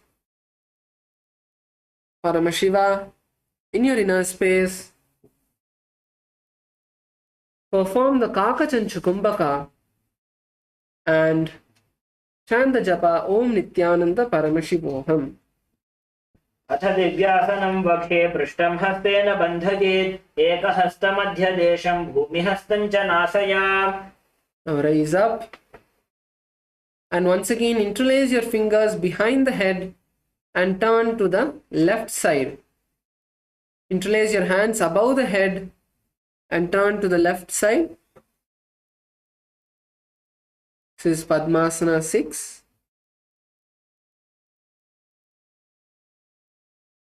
Perform the Kakachanchukumbhaka and chant the japa Om Nithyananda Paramashivoham.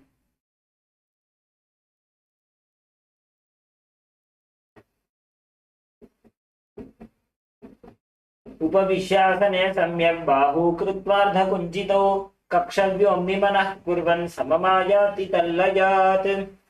Now place your left hand on your forehead and right hand behind your neck. This is Kulyasana. Visualize a powerful energy in your crown center, in your Sahasrara chakra. Perform the Kakachanchukumbhaka. Inhale through the mouth, keeping your lips clenched, and exhale through the nostrils. Chant the japa Om Nithyananda Paramashivoham.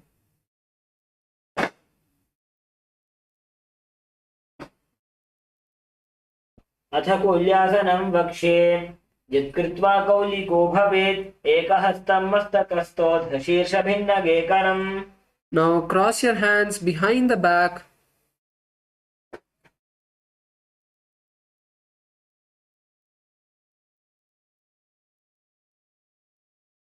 And lean forward and down.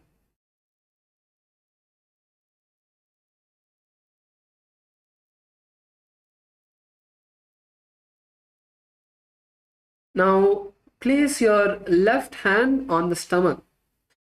Place your left hand on your stomach and lean down.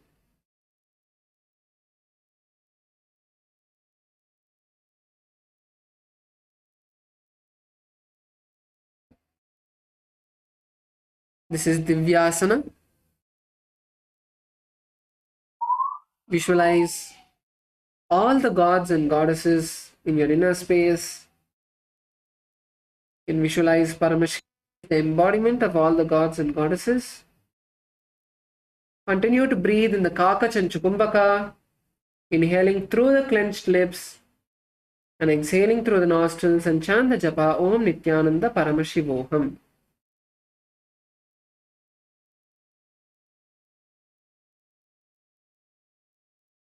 अथ दिव्यासनं वक्षे पृष्ठं हस्तेन बन्धयेत् एकहस्तमध्यदेशं भूमिहस्तं च नासया. Now rise up and place your hands on top of your navel center.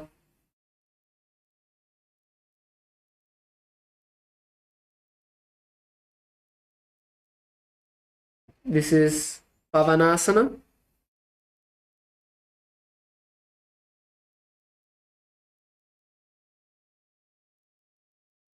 Visualize your body being completely purified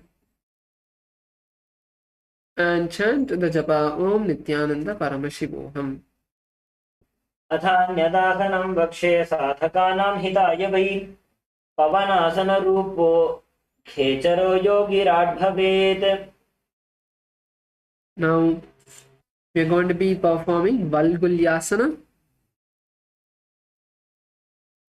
So now in Valgulyasana, you're going to insert your hands between the gaps of your thighs and legs. So you can place one hand at a time. So first place one hand and then place the other hand in front of the foot and then cross the other leg.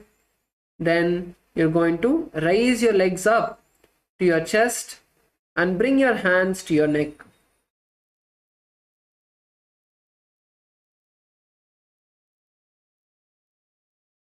This is Valgulyasana. So place one foot, cross one leg over the hand. So you can cross starting with your right leg if you want. Place your right hand, cross your right leg over the right hand, then place your left hand and cross your left leg over your left hand, and then bend your legs up and hold on to your neck with both your hands. Visualize a bat in your inner space. And now we are going to be performing Ujjayi Kumbhaka. So inhale through the mouth to the back of the throat. Inhale through the back of the throat and exhale through the nostrils and chant the japa Om Nithyananda Paramashivoham. अथ भूरिभुक्तस्य पाचनं सद्यो जरामशूलादो वल्गुल्यासनम्. Continue to stay here and visualize Lord Rama in your inner space. Continue to chant the japa Om Nithyananda Paramashivoham. प्रथमकरे पद्मासन आचे सूधो सोवे भूपरिपाचे घोड़ा अरुजंघा ये दोवु भूसोलगताराशे सोयी. Continue to stay here, the last asana in this position. Now visualize yourself as generating ultimate, unlimited energy in your body and chant the japa Om Nithyananda Paramashivoham. मायूरं पिञ्छमायूरं पद्मपीठसमन्वितं कौकुटं गर्भपिण्डं च कौर्मं योगनृसिंहकम्. You can relax. Now let's open our legs, give our legs a shake.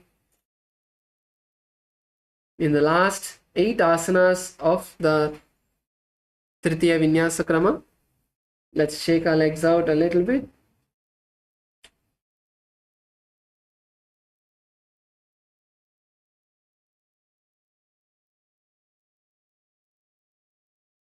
Yes. Now let's come back into Padmasana. Cross your legs into Padmasana. Place your hands in front of you. As we now move into Simhasana, keep your hands in front of you. And now inhale through the mouth and exhale forcefully through the mouth, sticking your tongue out in Simhasana. Visualize a lion in your inner space and gaze to your third eye. Chant the japa Om Nithyananda Paramashivoham.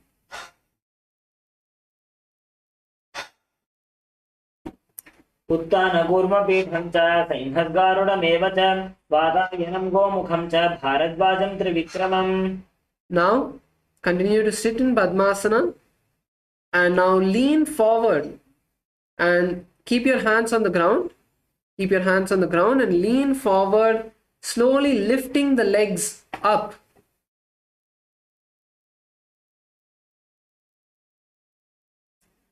Yes, and lift the legs up, not full hand on the ground, palms only on the ground. Lift the legs up.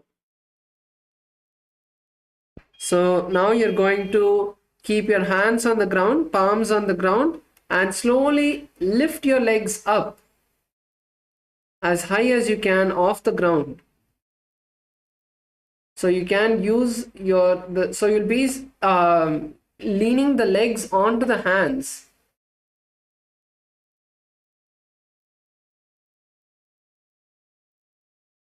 So slowly walk your legs up your hands. So keep your knees touching your hands first. Keep your we'll show it to you step by step. So come on, please place your hands on the ground and bring your knees to your hands. Bring your knees to your hands. Now slowly lift one knee off the ground and raise it as high onto your hands as possible. And now slowly lean onto the hands and lift the other leg off the ground. So this is Urdhva Kukkutasana.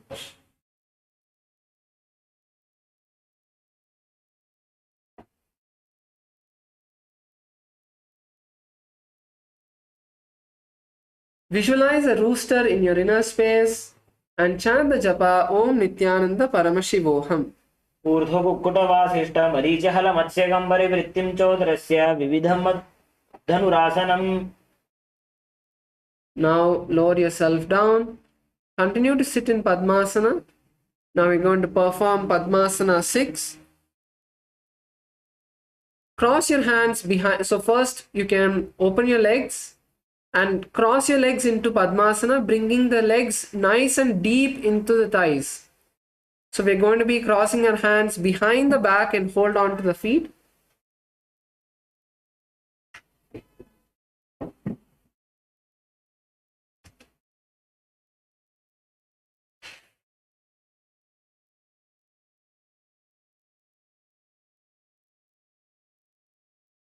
Visualize a lotus in your inner space and chant the japa Om Nithyananda Paramashivoham.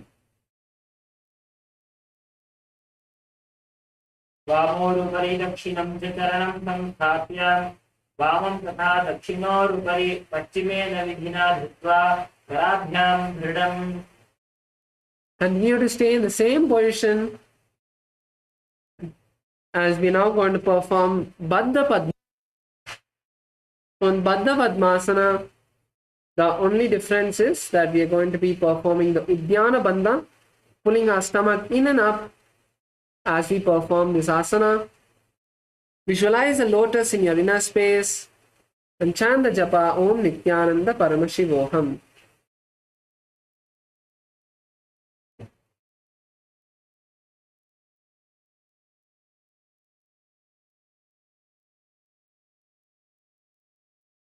पद्मासनं सुसंस्थाप्य तदङ्गुष्ठद्वयं पुनः विक्रमेणैव हस्ताभ्यां बद्धपद्मासनं भवेत्.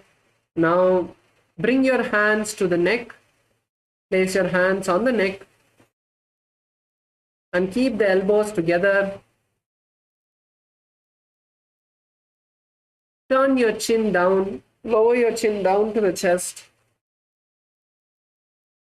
This is Padmasana 8. Visualize Paramashiva in your inner space and chant the japa Om Nithyananda Paramashivoham.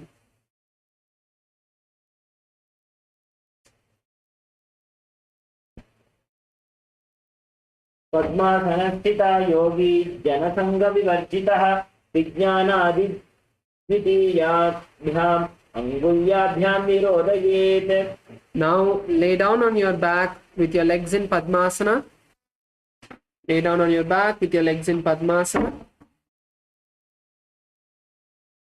We are going to be performing Urdhva Padmasana. So place your hands on your hips and lift your legs and hips and back off the ground. So use some momentum to lift your legs off the ground, lift your hips off the ground, and keep your hands on the back for support. Yes. Govinda Rupini, that's correct. Malaysia male side, that's good. Yes, Ma Sweta, that's good. Visualize yourself as an upside down lotus. A lotus that's upside down. And gaze to your nose. Chant the japa Om Nithyananda Paramashivoham. प्रथम अर्धपद्मासनानि पेठे बेसी पाछी सोई माथु ध्येय पर राखी. Slowly lower your leg to the ground. Keep your legs in Padmasana. Keep your legs in Padmasana. Now keep your hands above the head, crossed, on placing your left palm on your right palm.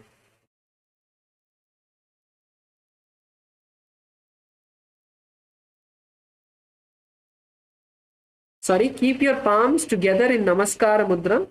Keep both of your palms together in Namaskara Mudra behind your head. Visualize a mountain in your inner space in Parvatasana 2. अथ वक्षे महादेव पर्वतासन मङ्गलम् यत्कृत्वा अस्थिररूपी स्यात् चक्रादिविलोपनम्. Now stretch your, open the legs up, keep your hands by your side, and we're entering in Shavasana 2.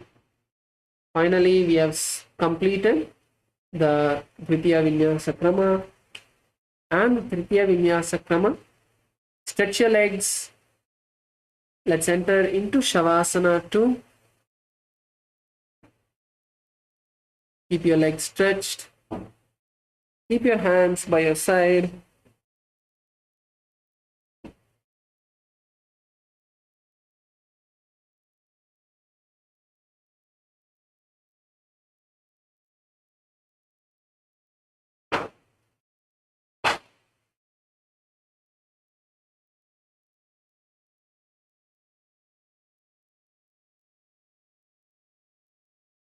Completely relax your body.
Now, slowly come back to your body.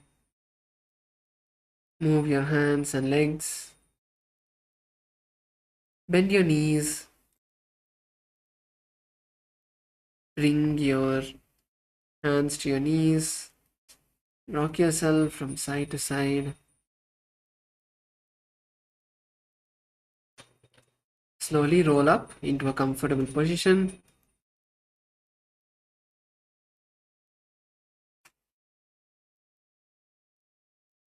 Keep your eyes closed.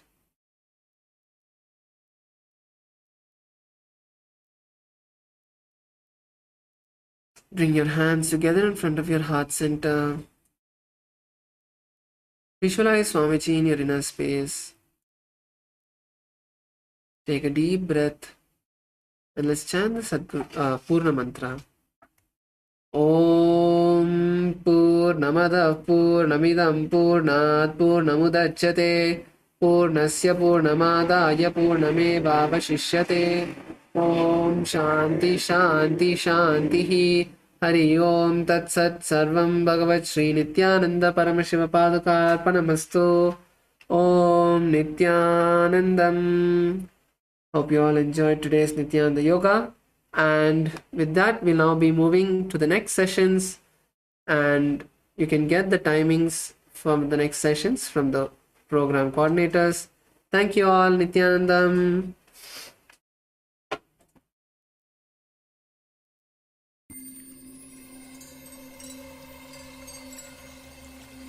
I welcome you all with my love and respect. Let you all open all your three eyes. Om Nithyananda Paramashivoham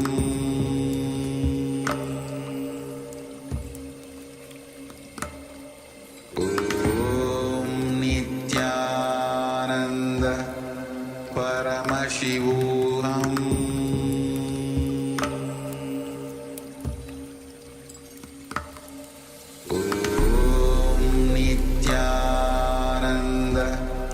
Paramashivoham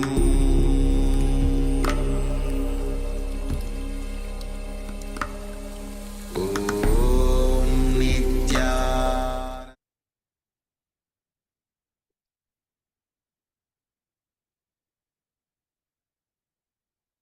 Yes.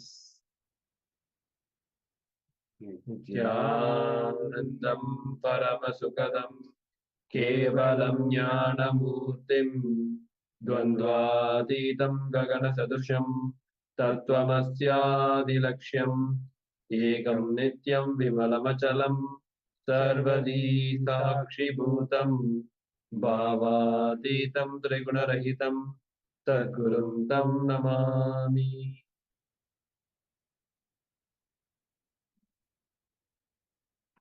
Nithyanandam. Yes, we welcome all the participants for the day 2 of Paramashivoham Level 2 program. After this wonderful yoga, I mean, how many of them experience? Yes, my body is feeling better and yoga is good for you. Are you able to hear? Is this Chinese translations available? You can show the thumbs up if you are able to hear us. Okay, yes. Vidya Rupanaya, yes. Okay, we request all the other participants to switch on your camera and be participating in this session. Now, we are going to enter into the power manifestation. After this powerful yoga, we'll enter into the power manifestation before we enter into the further sessions. Yeah, I request all the participants to switch on the camera. Still, we see some of them not switched on your camera. I request all the participants to keep your cameras on so that we can enter into the power manifestation.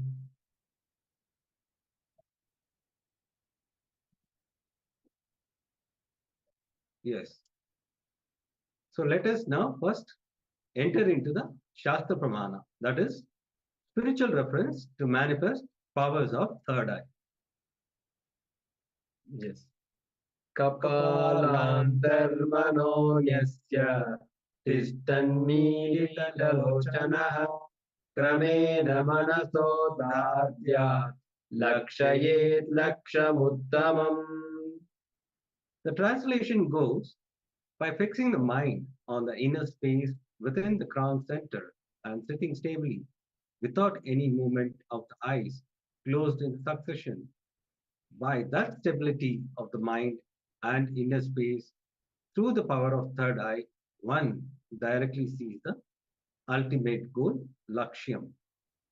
By having the vision beyond the sight that reveals any object or place, attaining the space of oneness with the source, Paramashiva. Now, let us enter into the third eye power manifestation. I request all the participants to sit straight with your head, neck, and spine in a straight line.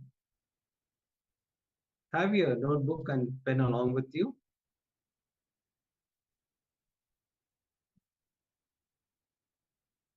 Please close your eyes. I request all the participants to blindfold themselves so that we can enter into the power manifestation.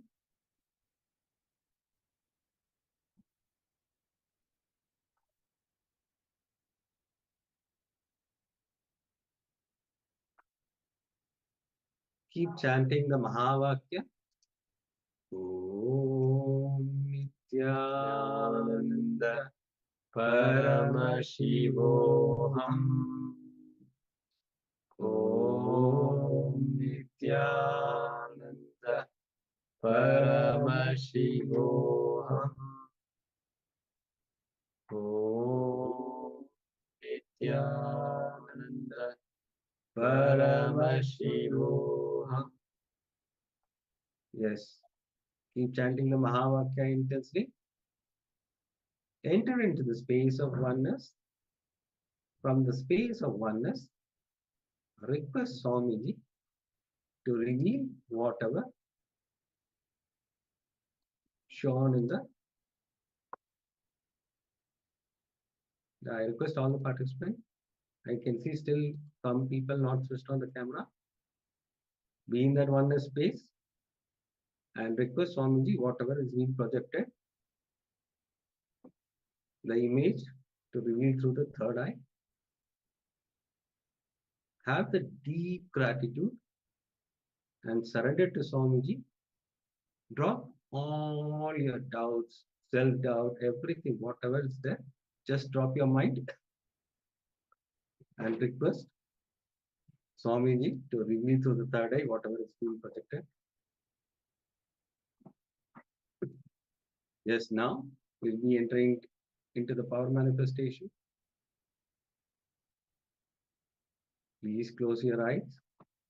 I can still see few participants not close their eyes. I request the Chinese translator to translate them so that they close their eyes.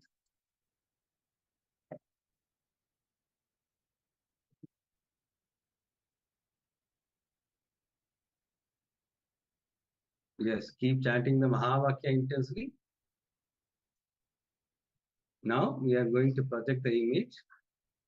Let us enter into the power manifestation.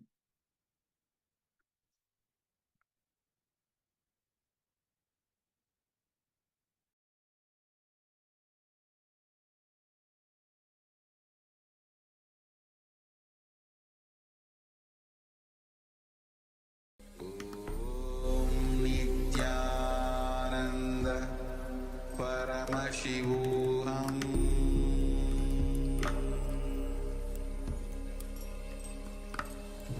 Om Nithyananda Paramashivoham.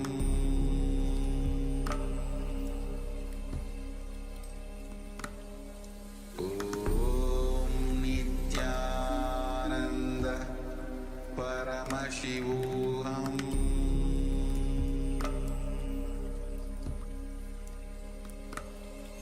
Om Nithyananda Paramashivoham.